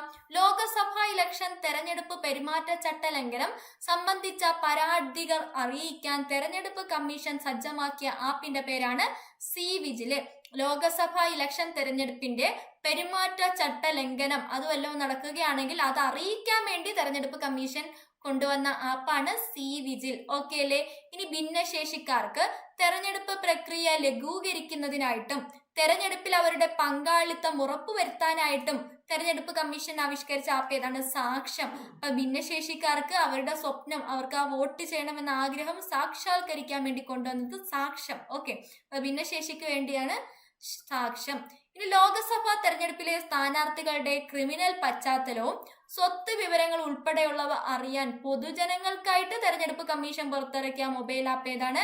No your candidate. എന്താണ് നോ യുവർ കാൻഡിഡേറ്റ്?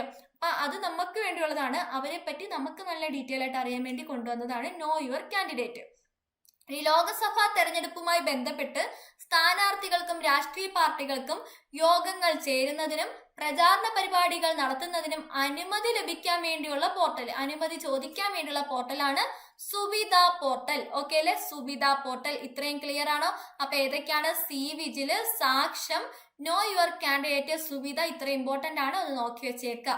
ഇനി തെരഞ്ഞെടുപ്പ് ഫലവും കൂട്ടുകക്ഷി സർക്കാർ. നമ്മൾ ക്ലാസ് തുടങ്ങിയവ തൊട്ടേ പറയുന്നു എന്താണ്, കേവല ഭൂരിപക്ഷം കിട്ടിയില്ല, അതുകൊണ്ട് കൂട്ടുകക്ഷി സർക്കാരായിരിക്കും വരുന്നതെന്ന്. അപ്പൊ എന്താണ് നമുക്ക് നോക്കാം. തെരഞ്ഞെടുപ്പ് കഴിഞ്ഞ് രണ്ടു പേർക്കും എന്താണ്, വ്യക്തമായ ഭൂരിപക്ഷം ഇല്ല.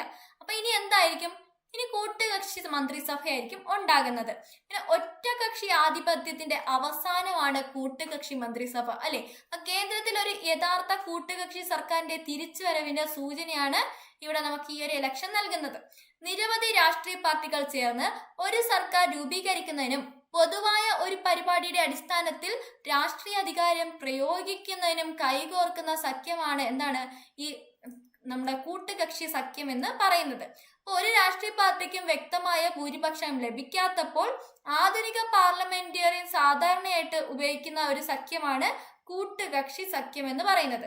അങ്ങനെ തെരഞ്ഞെടുക്കപ്പെട്ട അംഗങ്ങളുടെ ഭൂരിപക്ഷമുള്ള നിരവധി പാർട്ടികൾക്ക് അവരുടെ നയങ്ങളുമായി വളരെയധികം വിട്ടുവീഴ്ച ചെയ്യാതെ ഒരു പങ്കിട്ട പദ്ധതിയിൽ യോജിക്കാൻ കഴിയുമെങ്കിൽ അവരാണ് എന്ത് രൂപീകരിക്കുന്നത്?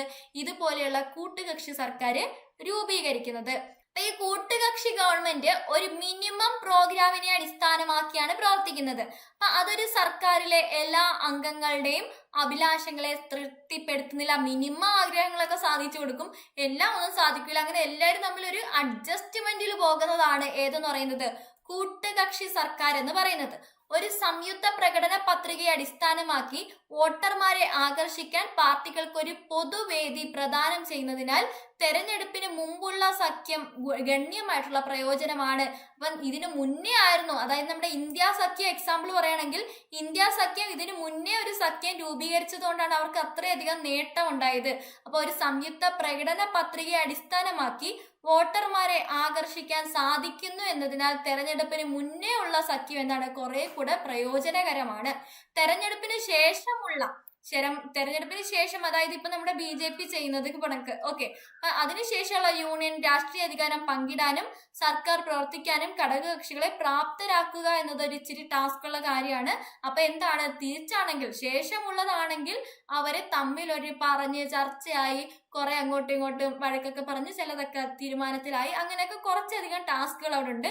മറ്റേത് ഓൾറെഡി അവരെല്ലാം തീരുമാനിച്ചിട്ടാണ് ഇലക്ഷന് നിൽക്കുന്നത്. അപ്പോൾ നമുക്ക് സ്മൂത്ത് ആയിട്ട് കൊണ്ടുപോകാനായിട്ട് സാധിക്കും. ഓക്കെ അല്ലേ? അടുത്ത പുഞ്ചി കമ്മീഷൻ. ഇവിടെ ഇമ്പോർട്ടന്റ് ആയിട്ടുള്ള ഒരു കമ്മീഷനാണ് പുഞ്ചി കമ്മീഷൻ. അപ്പൊ അങ്ങനെ ഒരു തൂക്ക് സഭ വന്നാൽ എന്താണ് ചെയ്യേണ്ടത് അതിനെപ്പറ്റി പഠിച്ച് അതിന്റെ ഒരു ശുപാർശ ചെയ്ത കമ്മീഷനാണ് പുഞ്ചി കമ്മീഷൻ. ഓക്കെ, അപ്പൊ തൂക്ക് സഭയിൽ മുഖ്യമന്ത്രിമാരെ നിയമിക്കുന്നത് ഗവർണർമാർ എങ്ങനെ കൈകാര്യം ചെയ്യണം എന്നതിന് പുഞ്ചി കമ്മീഷൻ വ്യക്തപരമായിട്ടുള്ള നിയമങ്ങൾ സ്ഥാപിച്ചു. ഇത് ആർക്കും ബാധകമാണ്, രാഷ്ട്രപതിക്കും ഇത് ബാധകമാണ് കേട്ടോ. ഈ മാർഗനിർദ്ദേശങ്ങൾ രാഷ്ട്രപതിക്കും ബാധകമാണ്. നിയമസഭയിൽ വ്യാപകമായ പിന്തുണ ലഭിക്കുന്ന പാർട്ടിയോ കക്ഷികളോ സംയോജനത്തെയോ സർക്കാർ രൂപീകരിക്കാൻ വിളിക്കണം. ഓക്കെ, അപ്പൊ നമ്മൾ പറഞ്ഞു രണ്ടുപേർക്കും വ്യക്തമായ ഭൂരിപക്ഷം ഇല്ല, ഒരു കൂട്ടുകക്ഷി ആവശ്യമാണ്. അപ്പൊ എങ്ങനെയാണ് ഒരു ഗവർണർ അല്ലെങ്കിൽ ഒരു രാഷ്ട്രപതി ഇതിനെ കൈകാര്യം ചെയ്യേണ്ടത് എന്നാണ് പുഞ്ചി കമ്മീഷനിൽ പറയുന്നത്. പുച്ഛിച്ച് പറഞ്ഞെന്ന് വിചാരിച്ചത് പുഞ്ചി. ഓക്കെ, പുച്ഛിച്ച്, അതായത് രണ്ടുപേർക്കും കിട്ടിയില്ലല്ലോ എന്നൊരു പുച്ഛത്തോടെ പറയുന്നെന്ന് വിചാരിച്ചത് പുഞ്ചി കമ്മീഷൻ. അപ്പൊ പുഞ്ചി കമ്മീഷനാണ് ഇതിനെപ്പറ്റി എന്താണ് മാർഗനിർദ്ദേശങ്ങൾ കൊണ്ടുവന്നത്. അപ്പൊ ആരെ വിളിക്കണം? രാഷ്ട്രപതി ആരെയാണ് സർക്കാർ രൂപീകരിക്കാൻ വിളിക്കേണ്ടത്? നിയമസഭയിൽ വ്യാപകമായിട്ടുള്ള പിന്തുണ ലഭിക്കുന്ന പാർട്ടിയോ അല്ലെങ്കിൽ കക്ഷിയോ സംയോജനത്തെ ഒക്കെയാണ് സർക്കാർ രൂപീകരിക്കാനായിട്ട് വിളിക്കുന്നത്. തെരഞ്ഞെടുപ്പിന് മുമ്പുള്ള സഖ്യമോ അല്ലെങ്കിൽ എന്താണ് അതിനുശേഷമുള്ള സഖ്യമോ അത് ഒരു രാഷ്ട്രീയ പാർട്ടിയായി കണക്കാക്കാം. തെരഞ്ഞെടുപ്പിന് മുമ്പുള്ള സഖ്യമോ ശേഷമുള്ള സഖ്യമോ എന്താണ് ഒരു രാഷ്ട്രീയ പാർട്ടിയായിട്ട് കണക്കാക്കണം. അത്തരം സഖ്യത്തിന് ഭൂരിപക്ഷം ലഭിക്കുകയാണെങ്കിൽ അത്തരം സഖ്യത്തിന്റെ നേതാവിനെ സർക്കാർ രൂപീകരിക്കാൻ ഗവർണർ വിളിക്കും. ഓക്കെ, മനസ്സിലായോ? ഒരു പാർട്ടിക്ക് തെരഞ്ഞെടുപ്പിന് മുമ്പുള്ള സഖ്യത്തിനും വ്യക്തമായിട്ടുള്ള ഭൂരിപക്ഷം ഇല്ലെങ്കിൽ ഗവർണർ അവിടെ സൂചിപ്പിക്കുന്ന ക്രമത്തിൽ മുഖ്യമന്ത്രിമാരെ തെരഞ്ഞെടുക്കണം. ഇപ്പൊ ഒരു പാർട്ടിക്കും തെരഞ്ഞെടുപ്പിന് മുമ്പുള്ള സഖ്യത്തിൽ വ്യക്തമായ ഭൂരിപക്ഷം ഇല്ലെങ്കിൽ ഗവർണർ എന്ത് ചെയ്യണം? ഇവിടെ സൂചിപ്പിച്ചിരിക്കുന്ന ക്രമത്തിൽ മുഖ്യമന്ത്രിമാരെ തെരഞ്ഞെടുക്കണം എന്നാണ് പറഞ്ഞേക്കുന്നത്. അതുപോലെ തെരഞ്ഞെടുപ്പിന് മുമ്പുള്ള കൂട്ടുകെട്ട് ഏറ്റവും കൂടുതൽ നേടിയ പാർട്ടികളുടെ ഗ്രൂപ്പ് മറ്റുള്ളവരുടെ പിന്തുണയോടെ സർക്കാർ രൂപീകരിക്കാൻ അവകാശവാദം ഉന്നയിക്കുന്ന ഏറ്റവും വലിയ ഒറ്റക്കക്ഷിയായിട്ട് മാറും. ഓക്കെ അല്ലേ? ഇങ്ങനെ സർക്കാരിൽ ചേരുന്ന എല്ലാ പങ്കാളികളുമായും ഒരു പോസ്റ്റ് ഇലക്ഷൻ സഖ്യമായിരിക്കും അവിടെ ഉണ്ടാകുന്നത്.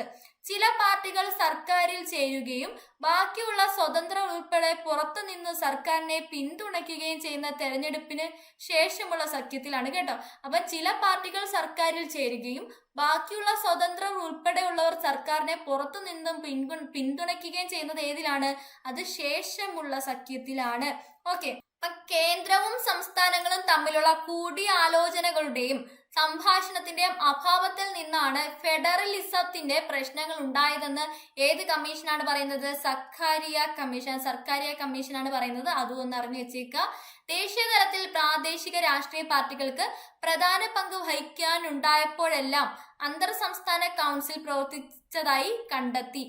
പ്രാദേശിക പാർട്ടികൾ ഒരു പ്രധാന പങ്ക് വഹിക്കുന്ന കൂട്ടുകക്ഷി സർക്കാരിന്റെ പങ്കിനെ ഇത് സൂചിപ്പിക്കുന്നു. പ്രാദേശിക പാർട്ടികൾ ഒരു പ്രധാന പങ്ക് വഹിക്കുന്ന കൂട്ടുകക്ഷി സർക്കാരിന്റെ പങ്കിനെ എന്ത് സൂചിപ്പിക്കുന്നു?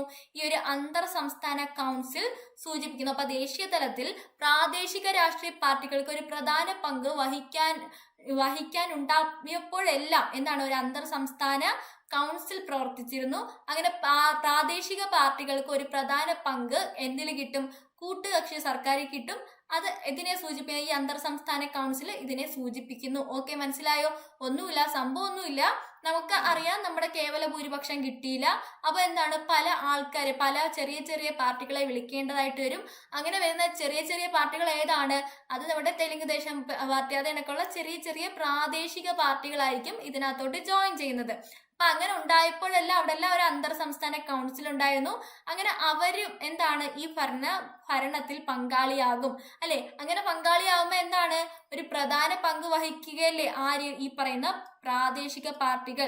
അപ്പൊ ഇവർ ഇതിൽ ജോയിൻ ചെയ്തില്ലെങ്കിൽ ഇവർക്ക് ഇതിനുള്ള അവസരം കിട്ടുമോ? ഇല്ല. ഇപ്പൊ BJP ആയിട്ട് ചേർന്ന് കുറച്ചധികം പ്രാദേശിക പാർട്ടികൾ ചേർന്നപ്പോഴാണ് അവർക്കൊരു ഗവൺമെന്റ് രൂപീകരിക്കാൻ സാധിച്ചത്.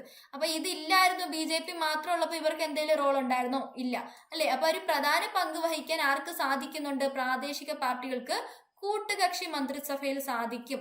അപ്പൊ ഇൻഡോറിൽ നൺ ഓഫ് ദി എബോ, അതായത് നോട്ട 2 ലക്ഷത്തിലധികം വോട്ടുകൾ നേടി. അപ്പൊ ഇൻഡോറിലാണ് ഏറ്റവും കൂടുതൽ നോട്ട കിട്ടിയത് കേട്ടോ. ഒരു ലോകസഭാ മണ്ഡലത്തിൽ എക്കാലത്തെയും ഉയർന്ന നോട്ട നമ്പറാണ് ഏത്? ഇൻഡോറിൽ കിട്ടിയത്. കേരളത്തിൽ എവിടെയാണ് കിട്ടിയത് ഏറ്റവും കൂടുതൽ നോട്ട? കേരളത്തിൽ ആലത്തൂരാണ്. എന്നാൽ ഇവിടെ എവിടെയാണ്? നമ്മുടെ ഇന്ത്യയിലാണെങ്കിൽ ഇൻഡോറിലാണ് കിട്ടിയത്. ഓക്കെ, അപ്പൊ ഒരു ലോകസഭാ മണ്ഡലത്തിലെ എക്കാലത്തെ ഉയർന്ന നോട്ടയാണ് ഇൻഡോറിന് കിട്ടിയത്. 2014 പൊതു തെരഞ്ഞെടുപ്പിനാണ് നോട്ട ഓപ്ഷൻ ആദ്യമായി അവതരിപ്പിച്ചത്. 2014 നോട്ട ആദ്യമായിട്ട് വന്നത്. എന്തെങ്കിലും കാര്യമുണ്ടോ നോട്ട കൊണ്ട്? ഒരു കാര്യമില്ല. നോട്ട നമ്മൾ എത്രത്തോളം ചെയ്താലും രണ്ടാമത് വരുന്ന വ്യക്തിയായിരിക്കും. നോട്ടയാണ് ഇപ്പൊ ഫസ്റ്റ് കിട്ടുന്നതെന്ന് വെച്ചോ, നോട്ടയെ പിടിച്ച് നമുക്ക് പ്രധാനമന്ത്രി സർക്കാർ ഉണ്ടാക്കാൻ പറ്റുമോ? ഇല്ല. അപ്പൊ അതിൽ രണ്ടാമത് വരുന്ന വ്യക്തി ആരാണോ അവരായിരിക്കും വിജയിക്കുന്നത്. അപ്പൊ ഒരു സീറ്റിൽ ഏറ്റവും കൂടുതൽ വോട്ടുകൾ നോട്ടയ്ക്ക് പോൾ ചെയ്താലും ഏറ്റവും വിജയിച്ച രണ്ടാമത്തെ സ്ഥാനാർത്ഥി വിജയിക്കും. ഓക്കെ, ഏറ്റവും കൂടുതൽ വോട്ട് നേടിയ രണ്ടാമത്തെ സ്ഥാനാർത്ഥി ആയിരിക്കും അവിടെ വിജയിക്കുന്നത്. ഓക്കെ, അപ്പൊ നോട്ട എന്ന് പറഞ്ഞാൽ എന്താണ്? അതിനൊരു നിയമവശങ്ങളൊന്നും അങ്ങനത്തെ കാര്യങ്ങളൊന്നും അതിനില്ല. ആരാണോ രണ്ടാമത് വരുന്ന അയാളായിരിക്കും വിജയിക്കുന്നത്. അടുത്ത, കൂട്ടുകക്ഷി സർക്കാരിന്റെ ഗുണങ്ങൾ എന്തൊക്കെയാണ്? നമ്മൾ പറഞ്ഞു കൂട്ടുകക്ഷി സർക്കാർ ഉണ്ടാകുന്നതിനെ പറ്റി പറഞ്ഞു. ഇനി എന്തൊക്കെയാണ് കൂട്ടുകക്ഷി സർക്കാരിന്റെ ഗുണങ്ങൾ?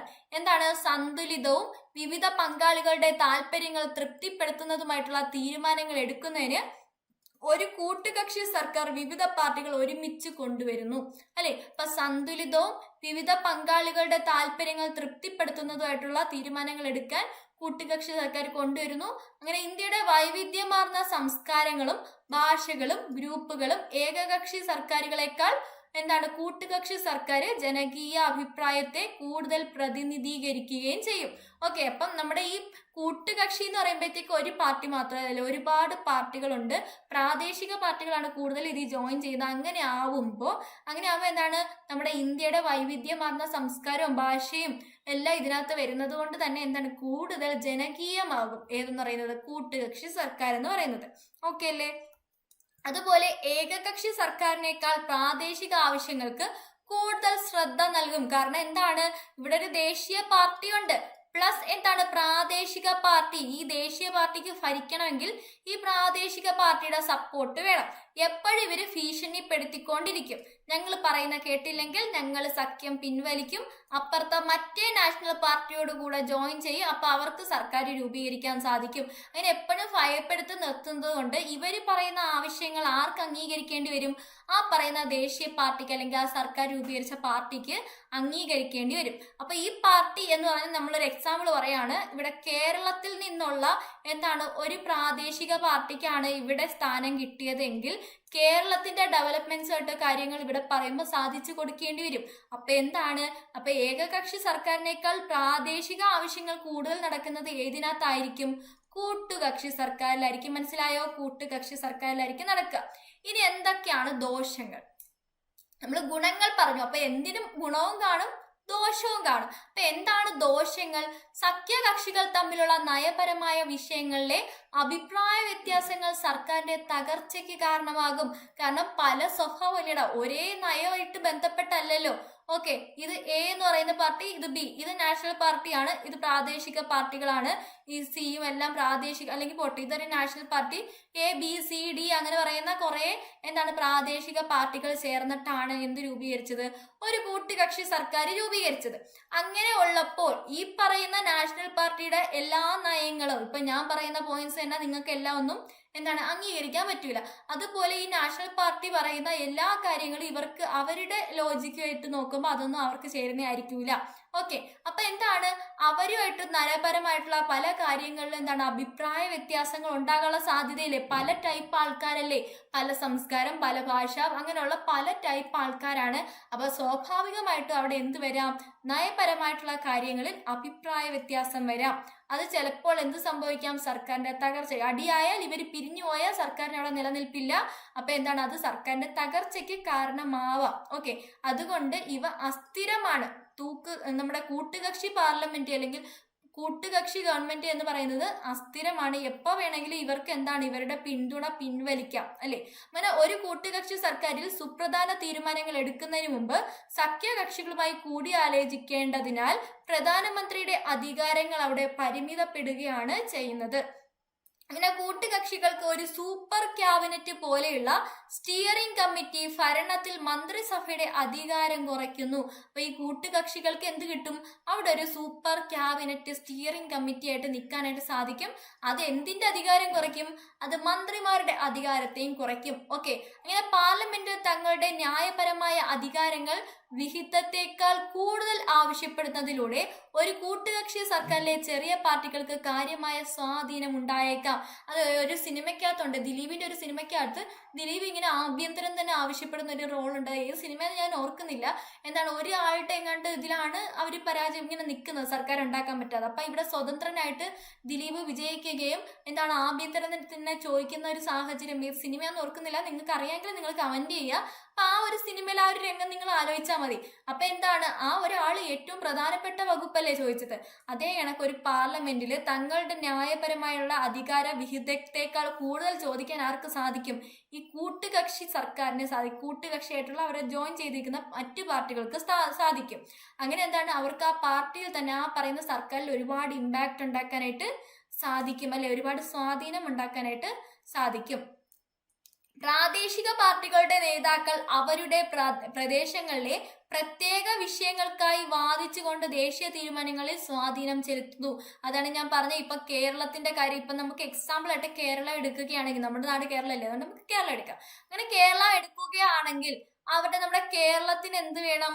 കേരളത്തിന് എന്തെങ്കിലും ഒരു വലിയൊരു പാലം വേണമെന്ന് വിചാരിച്ചോ കേട്ടോ. എക്സാമ്പിൾ പറയാണ്, എക്സാമ്പിൾ ആണ്, നിങ്ങൾക്ക് മനസ്സിലാവാൻ വേണ്ടി മാത്രമാണ്. വലിയൊരു പാലം വേണം. കേരളത്തിലെ 2 സ്ഥലങ്ങൾക്ക് തമ്മിൽ വലിയൊരു പ്ലാനാണ്. ആ ഒരു പാലം ഉണ്ടെങ്കിൽ നല്ല രീതിയിൽ എന്തെങ്കിലുമൊക്കെ വികസനമൊക്കെ ഉണ്ടാവും. അപ്പൊ കേരളത്തിന് പാലം വേണം, പക്ഷെ ഇന്ത്യക്ക് എന്താണ് വലിയൊരു NH ഉണ്ടാക്കണമെന്ന് വിചാരിക്കുക. ഇന്ത്യക്ക് വലിയൊരു NH ഉണ്ടാക്കാൻ ഫണ്ടിൽ നിന്ന് ഇത്ര രൂപ വേണം, ഇതൊക്കെയാണ് അവർ മാറ്റി വെച്ചേക്കുന്നത്. പക്ഷെ എന്ത് ചെയ്യും, നമ്മുടെ കേരളത്തിൽ നിന്ന് പോയ ആള്, ഞാൻ ജസ്റ്റ് എക്സാമ്പിൾ ആണ് പറയുന്നത്, കേരളത്തിൽ നിന്ന് പോയ ഒരു പ്രാദേശിക പാർട്ടി ആണെങ്കിൽ അവിടെ പറയും ഞങ്ങൾക്ക് ഇവിടെ പാലം വേണം, ഇതിനുള്ള ഫണ്ട് അനുവദിച്ചില്ലെങ്കിൽ ഞങ്ങൾ സഖ്യം പിൻവലിക്കും എന്ന് പറയുമ്പോഴത്തെ എന്താണ്, പ്രത്യേക വിഷയങ്ങൾ അവരുടെ പ്രദേശത്തിലെ പ്രത്യേക വിഷയത്തിന് വേണ്ടിയാണ് ഇവര് ശ്രദ്ധ കേന്ദ്രീകരിക്കുന്നത്, അല്ലാതെ നാഷണൽ ലെവലായിട്ടുള്ള കാര്യങ്ങൾക്കല്ല. അല്ലെ, നമ്മുടെ രാജ്യം വികസിക്കുക എന്നതിനേക്കാൾ ഉപരി ഈ കൂട്ടുകക്ഷി സർക്കാരിൽ ഉണ്ടാകുന്ന ചെറിയ പ്രാദേശിക പാർട്ടികളുടെ ലക്ഷ്യം എന്തായിരിക്കും, അവരുടെ നാട് വികസിപ്പിക്കുക എന്നതായിരിക്കും. അല്ലെ, അപ്പൊ അങ്ങനെ ആവുമ്പോഴത്തേക്ക് ദേശീയ തീരുമാനങ്ങളിൽ കുറെയൊക്കെ സ്വാധീനം ആര് ചെലുത്തും, ഈ പറയുന്ന പ്രാദേശിക പാർട്ടികൾ ചെലുത്തും. അതേപോലെ സഖ്യം പിൻവലിക്കൽ ഭീഷണിയിൽ തങ്ങളുടെ താല്പര്യങ്ങളുമായി പൊരുത്തപ്പെടാൻ കേന്ദ്ര സർക്കാരിന്റെ മേലെ സമ്മർദ്ദം ചെലുത്തുകയും ചെയ്യും. അങ്ങനെയാണെങ്കിൽ ഇവിടെ എന്താണ്, ഇവിടെ നമ്മൾ പറഞ്ഞു, ജസ്റ്റ് എക്സാമ്പിൾ ആണ് പറഞ്ഞത്, നാഷണൽ ഹൈവേക്ക് വേണ്ടി മാറ്റി വെച്ചിരിക്കുന്ന പൈസ എന്തിനു വേണ്ടി കൊടുക്കേണ്ടി വരും, പാലം ഉണ്ടാക്കാൻ വേണ്ടി കൊടുക്കേണ്ടി വരും. മനസ്സിലായോ? ഓക്കെ. അപ്പൊ ഒരു കൂട്ടുകക്ഷി ഗവൺമെന്റിൽ സഖ്യത്തിലെ എല്ലാ പ്രധാന കക്ഷികളുടെയും താല്പര്യങ്ങൾ കാരണം മന്ത്രിമാരുടെ കൗൺസിൽ എപ്പോഴും വലുതായിരിക്കും. ഓക്കെ, അപ്പൊ കൂട്ടുകക്ഷി സർക്കാരില് എന്താണ്, മന്ത്രിമാരുടെ കൗൺസിൽ വലുതായിരിക്കും. കൂട്ടുകക്ഷി സർക്കാരുകളിൽ അംഗങ്ങൾ പരസ്പരം പഴിചാരി തെറ്റുകളുടെ ഉത്തരവാദിത്തം ഏറ്റെടുക്കുന്നത് ഒഴിവാക്കും. അങ്ങനെ കൂട്ടായതും വ്യക്തിപരമായിട്ടുള്ള ഉത്തരവാദിത്വം അവർ ഒഴിയുന്നു. ഓക്കെ, ഇത്രയും കാര്യങ്ങളാണ് നമ്മൾക്ക് 18ാമത്തെ ലോകസഭയായിട്ട് ബന്ധപ്പെട്ട് അറിയാനുള്ളത്. ജസ്റ്റ് ബേസ് എന്താണ്, ആര് വിജയിച്ചു, എന്തൊക്കെയാണ് ജസ്റ്റ് നിങ്ങൾക്ക് അറിയാനുള്ള ഒരുവിധം എല്ലാ പോയിന്റ്സും ഉൾപ്പെടുത്തിയിട്ടുണ്ട്.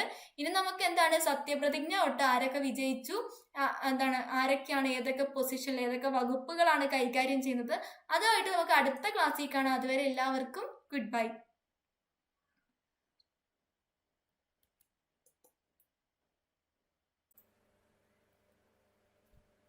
അപ്പൊ നമുക്ക് ഈ ടോപ്പിക്കുമായിട്ട് ബന്ധപ്പെട്ട കുറച്ച് ഇമ്പോർട്ടന്റ് ചോദ്യങ്ങൾ പരിചയപ്പെടാം. അപ്പൊ എന്തൊക്കെയാണ് ആ ചോദ്യങ്ങൾ?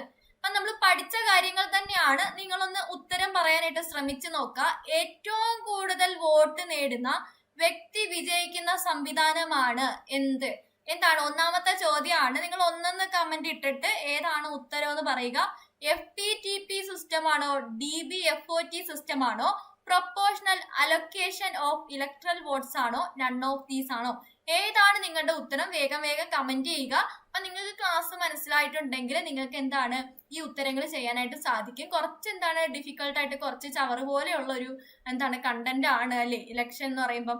അപ്പൊ അതിനകത്തുള്ള ഇമ്പോർട്ടന്റ് ചോദ്യങ്ങൾ മാത്രം സോർട്ട് ചെയ്തിട്ടുള്ള ഒരു സെക്ഷൻ ആണ് ഇത്. അപ്പൊ മാക്സിമം ഉത്തരം ചെയ്യാനായിട്ട് ശ്രമിക്കുക.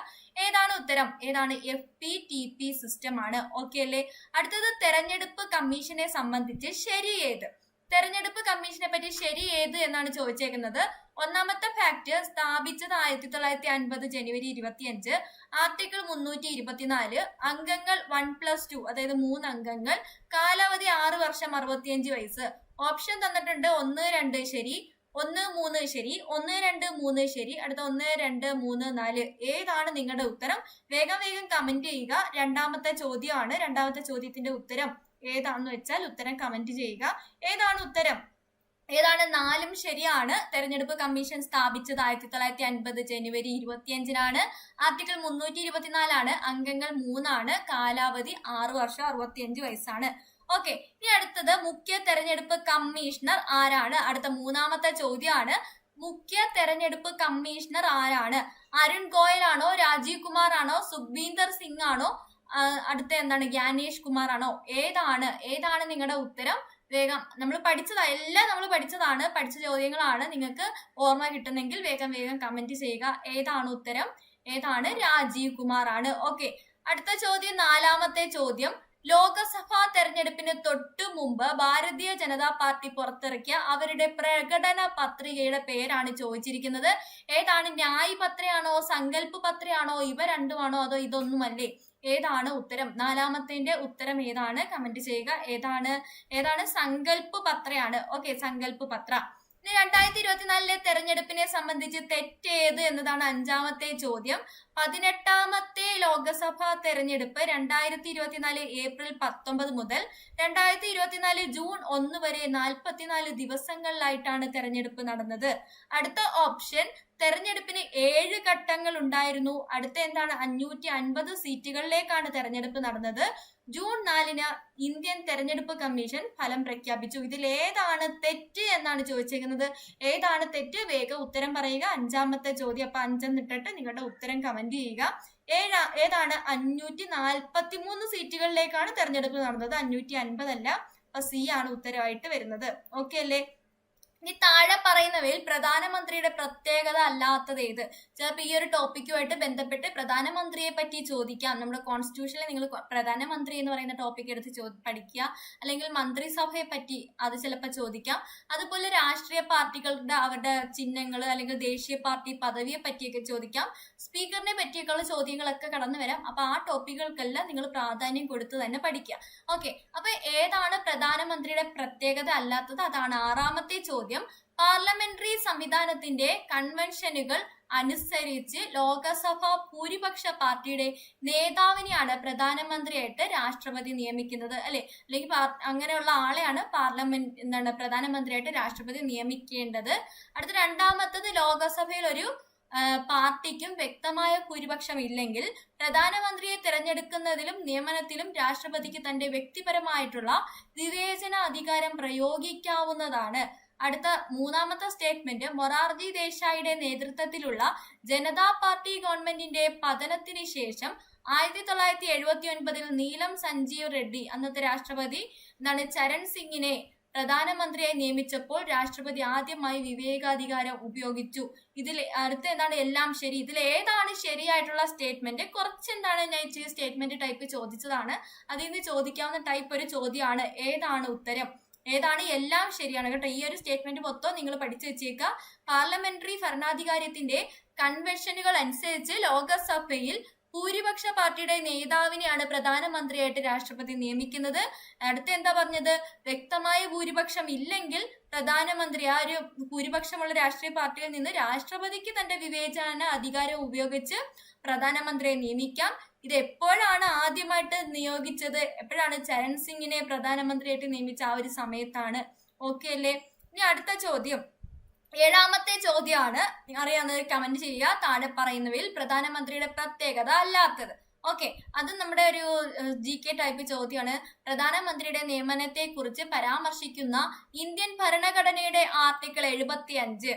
അടുത്ത, പ്രധാനമന്ത്രിയെ തിരഞ്ഞെടുക്കുന്നതും നിയമിക്കുന്നതിനുമുള്ള പ്രത്യേക നടപടികളൊന്നും ഭരണഘടനയിൽ അടങ്ങിയിട്ടില്ല.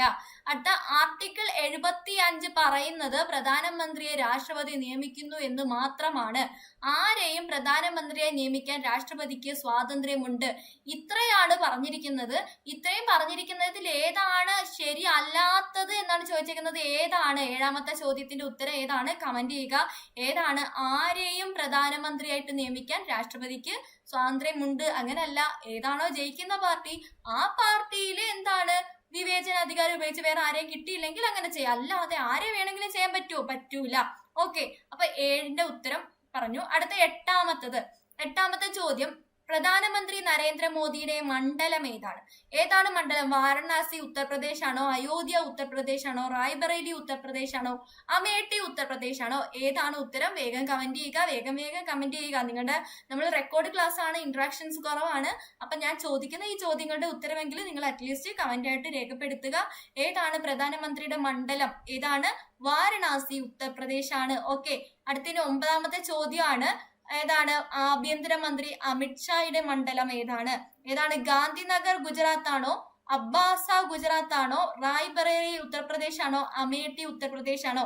ഏതാണ് അമിത്ഷായുടെ മണ്ഡലം? ഏതാണ്? വേഗം കമന്റ് ചെയ്തോളൂ. ഏതാണ്? ഗാന്ധിനഗർ ഗുജറാത്ത് ആണ്. ഓക്കെ അല്ലേ? നമ്മൾ പഠിച്ച പോയിന്റ്സ് ആണ്. അപ്പൊ അതൊക്കെ നിങ്ങൾക്ക് കിട്ടുന്നുണ്ടെങ്കിൽ നിങ്ങൾ താഴെ കമന്റ് ആയിട്ട് പറയണേ. നിങ്ങൾ പറയുന്ന എല്ലാ കമന്റ്സും ഞാൻ കാണുന്നുണ്ട്. അടുത്തത്, 18ാം ലോകസഭയിലേക്ക് നടന്ന തെരഞ്ഞെടുപ്പിൽ എതിരില്ലാതെ വിജയിച്ച സ്ഥാനാർത്ഥി ആരാണ്? 10ാമത്തെ ചോദ്യമാണ്. 18ാം ലോകസഭയിലെ ആ ഒരു തെരഞ്ഞെടുപ്പിൽ എതിരില്ലാതെ വിജയിച്ചത് ആരാണ്? സുരേഷ് ഗോപിയാണോ, മുകേഷ് ദലാൽ ആണോ, രാഹുൽ ഗാന്ധി ആണോ, ശങ്കർ ലാൽവാനി ആണോ? ആരാണ്? ഉത്തരം കമന്റ് ചെയ്യുക. ആരാണ്? മുകേഷ് ദലാൽ ആണ്. നമ്മൾ പറഞ്ഞാണല്ലേ, ദല്ലാൾ ആയതുകൊണ്ടാണ് എതിരാരും നിക്കാഞ്ഞെന്ന് അങ്ങനെയൊക്കെ പറഞ്ഞില്ലേ. ഓക്കെ, അടുത്തതിന് 11ാമത്തെ ചോദ്യം. 18ാം ലോകസഭയിലേക്ക് രാജ്യത്തെ ഏറ്റവും കൂടുതൽ ഭൂരിപക്ഷത്തോടെ വിജയിച്ചത് ആരാണ്? 11ാമത്തെ ചോദ്യമാണ്. ശാംഭവി ചൗധരി ആണോ, രവീന്ദ്ര ദത്താറാം വൈകർ ആണോ, സണ്ണി ഹസാരി ആണോ, ശങ്കർ ലാൽവാനി ആണോ? ആരാണ് ഏറ്റവും കൂടുതൽ ഭൂരിപക്ഷത്തോടെ വിജയിച്ചത് എന്നാണ് ചോദിച്ചിരിക്കുന്നത്. ആരാണ്? ശങ്കർ ലാൽവാനി ആണ് അല്ലെ. ഓക്കെ അല്ലേ. ഇനി അടുത്തത് 18ാമത്തെ ലോകസഭയിലേക്ക് ഏറ്റവും കുറഞ്ഞ ഭൂരിപക്ഷത്തിൽ വിജയിച്ചത് ആരാണ്? ശാംഭവി ചൗധരി ആണോ, രവീന്ദ്ര ദത്താറാം വൈകർ ആണോ, സണ്ണി ഹസാരി ആണോ, ശങ്കർ ലാൽവാനി ആണോ? ആരാണ്? രവീന്ദ്ര ദത്താറാം വൈകർ ആണ്. വൈകി വന്നതുകൊണ്ടാണ് ഭൂരിപക്ഷം കുറഞ്ഞെന്നൊക്കെ നമ്മൾ പറഞ്ഞു അല്ലേ. ഓക്കെ, ഇനി ലോകസഭയിലേക്ക് 12ാമത്തെ ചോദ്യമാണ്. 12ാമത്തെ ആണെന്ന് തോന്നുന്നു കേട്ടോ. എന്തെങ്കിലും കൗണ്ടിങ്ങിൽ വ്യത്യാസം ഉണ്ടെങ്കിൽ നിങ്ങൾ കറക്റ്റ് ആയിട്ട് എണ്ണി അങ്ങ് ക്വസ്റ്റ്യൻ ആൻസർ ഇട്ടേക്കണേ. ഓക്കെ, അപ്പൊ ലോകസഭയിലേക്ക് എത്തുന്ന പ്രായം കുറഞ്ഞ MP ആരെല്ലാം? ലോകസഭയിൽ എത്തുന്ന പ്രായം കുറഞ്ഞ MP മാർ ആരെല്ലാം എന്നാണ് ചോദിച്ചിരിക്കുന്നത്. ശാംഭവി ചൗധരി, സഞ്ജന ജാദവ്, പുഷ്പേന്ദ്ര സരോജ്, പ്രിയ സരോജ്, തൂഫാനി സരോജ്.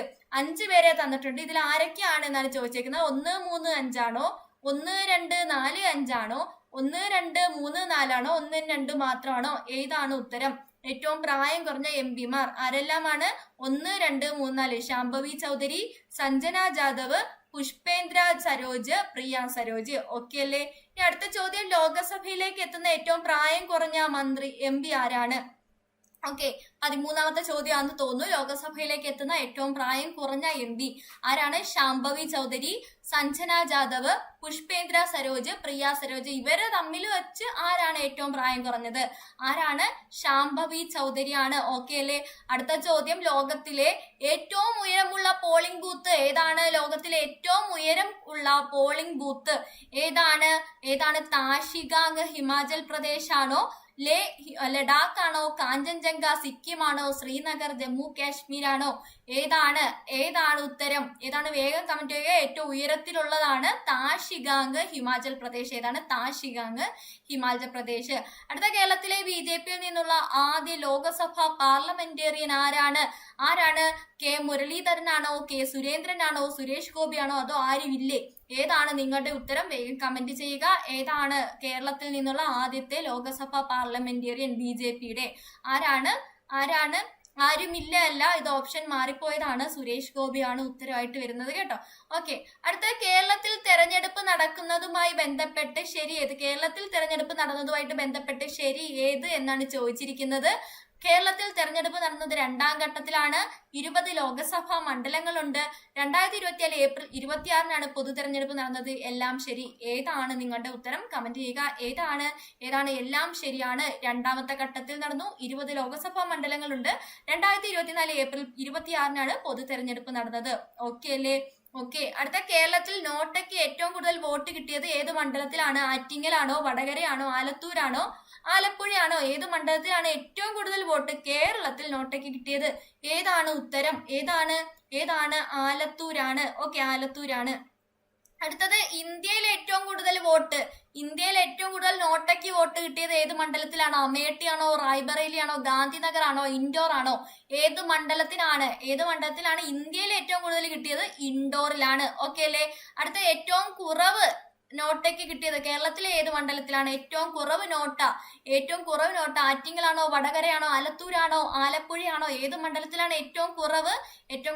വടകരയാണ്. ഓക്കെ, അടുത്ത, ഏറ്റവും കൂടുതൽ പേർ വോട്ട് രേഖപ്പെടുത്തിയ മണ്ഡലം ഏതാണ്? ഏറ്റവും കൂടുതൽ പേർ വോട്ട് രേഖപ്പെടുത്തിയ മണ്ഡലം ആറ്റിങ്ങലാണോ, വടകരയാണോ, ആലത്തൂരാണോ, ആലപ്പുഴയാണോ? ഏതാണ് മണ്ഡലം? ഏതാണ് ഉത്തരം? വേഗം കമന്റ് ചെയ്തോളൂ. ഏതാണ് ഉത്തരം? വടകരയാണ്. ഓക്കെ, വടകരയാണ്. അടുത്ത, കേരളത്തിലെ വോട്ടിംഗ് ശതമാനം എത്രയാണ്? കേരളത്തിലെ വോട്ടിംഗ് ശതമാനം 73.67 ആണോ, 72.65 ആണോ, 71.16 ആണോ, 70.86 ആണോ? എത്രയാണ്? 71.16 ആണ് കേരളത്തിലെ വോട്ടിംഗ് ശതമാനം. ഓക്കെ, ഇനി ലോകസഭാ ഇലക്ഷൻ തെരഞ്ഞെടുപ്പ് പെരുമാറ്റച്ചട്ട ലംഘനം സംബന്ധിച്ച പരാതികൾ അറിയിക്കാൻ തെരഞ്ഞെടുപ്പ് കമ്മീഷൻ സജ്ജമാക്കിയ ആപ്പ് ഏതാണ്? ഏതാണ് പരാതികൾ അറിയിക്കാൻ, പൊതുജനങ്ങൾക്ക് പരാതികൾ അറിയിക്കാൻ, പെരുമാറ്റച്ചട്ട ലംഘനവുമായിട്ട് ബന്ധപ്പെട്ട പരാതി കൊടുക്കാൻ ഏത് ആപ്പാണ് വന്നത്? നോ യുവർ കാൻഡിഡേറ്റ് ആണോ, സുവിധയാണോ, സി വിജിലാണോ, സാക്ഷ്യമാണോ? ഏതാണ് ഉത്തരം? ഏതാണ്? സി വിജിലാണ് കേട്ടോ, സി വിജിൽ. അടുത്ത, ഭിന്നശേഷിക്കാർക്ക് തെരഞ്ഞെടുപ്പ് പ്രക്രിയ ലഘൂകരിക്കാനും തെരഞ്ഞെടുപ്പിൽ അവരുടെ പങ്കാളിത്തം ഉറപ്പുവരുത്തുന്നതിനുമായി തെരഞ്ഞെടുപ്പ് കമ്മീഷൻ ആരംഭിച്ച ആപ്പ് ഏതാണ്? ഏതാണ്? No your candidate, Suvidha, C vigil, സാക്ഷ്യം. സെയിം ഓപ്ഷൻസ് തന്നെയാണ്. ഏതാണ് ഉത്തരം? ഏതാണ്? അത് ഏതാണ്? അത് സാക്ഷ്യമാണ്. ഭിന്നശേഷിക്കാരുടെ വോട്ടെന്ന ആഗ്രഹം സാക്ഷാത്കരിക്കുക, അങ്ങനെ കണക്ട് ചെയ്ത് വെച്ചാൽ മതി കേട്ടോ. ഓക്കെ, ഇനി അടുത്ത, ലോക്സഭാ തെരഞ്ഞെടുപ്പിലെ സ്ഥാനാർത്ഥികളുടെ ക്രിമിനൽ പശ്ചാത്തലവും സ്വത്ത് വിവരങ്ങളും ഉൾപ്പെടെ അറിയാൻ പൊതുജനങ്ങൾക്ക് തെരഞ്ഞെടുപ്പ് കമ്മീഷൻ പുറത്തിറക്കിയ ആപ്പ്, പൊതുജനങ്ങൾക്ക് അറിയാൻ വേണ്ടി പുറത്തിറക്കിയ ആപ്പ് അത് ഏതാണ്? No your candidate, Suvidha, C vigil, സാക്ഷ്യം. ഏതാണ്?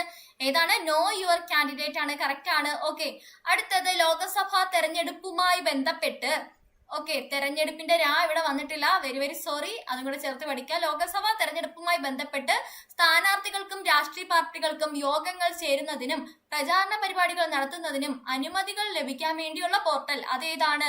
നോ യുവർ കാൻഡിഡേറ്റ് ആണോ, സുവിധയാണോ, സി വിജിലാണോ, സാക്ഷ്യമാണോ? ഏതാണ് പോർട്ടൽ? അത് സുവിധ പോർട്ടലാണ്. ഓക്കെ, അപ്പൊ നിങ്ങൾക്ക് ഇത്രയും പഠിച്ചതൊന്ന് റിവിഷൻ ആയിട്ടുണ്ട് എന്ന് തോന്നുന്നു. അപ്പൊ എന്താണ്, എന്തെങ്കിലും ഡൗട്ട് ഉണ്ടെങ്കിൽ കമന്റ് ആയിട്ട് ചോദിക്കുക. പിന്നെ എന്താണ്, ക്ലാസ്സുകൾ നിങ്ങൾക്ക് ഇഷ്ടപ്പെടുന്നുണ്ടെങ്കിൽ എന്താണ്, ലൈക്ക് ചെയ്ത് സപ്പോർട്ട് ചെയ്യുകയും കൂടെ ചെയ്യുക. അപ്പൊ നമ്മുടെ ചാനൽ ഫോളോ ചെയ്യാൻ ആരും മറക്കണ്ട. ഇതേ കണക്കുള്ള നല്ല നല്ല ക്ലാസ്സുകൾക്കായിട്ട് ചാനൽ കറക്റ്റ് ആയിട്ട് ഫോളോ ചെയ്യുകയും കൂടെ ചെയ്യുക. ഇതേ കണക്കുള്ള ഹോട്ട് ടോപ്പിക്സിന്റെ ക്ലാസ്സുകളെല്ലാം ഇനിയും ഉണ്ടാവും. അടുത്ത ക്യാബിനറ്റ് മിനിസ്ട്രി ആയിട്ടുള്ള മറ്റൊരു ക്ലാസ്സുമായിട്ട് അടുത്ത ക്ലാസ്സിൽ കാണാം. അതുവരെ എല്ലാവർക്കും ഗുഡ് ബൈ.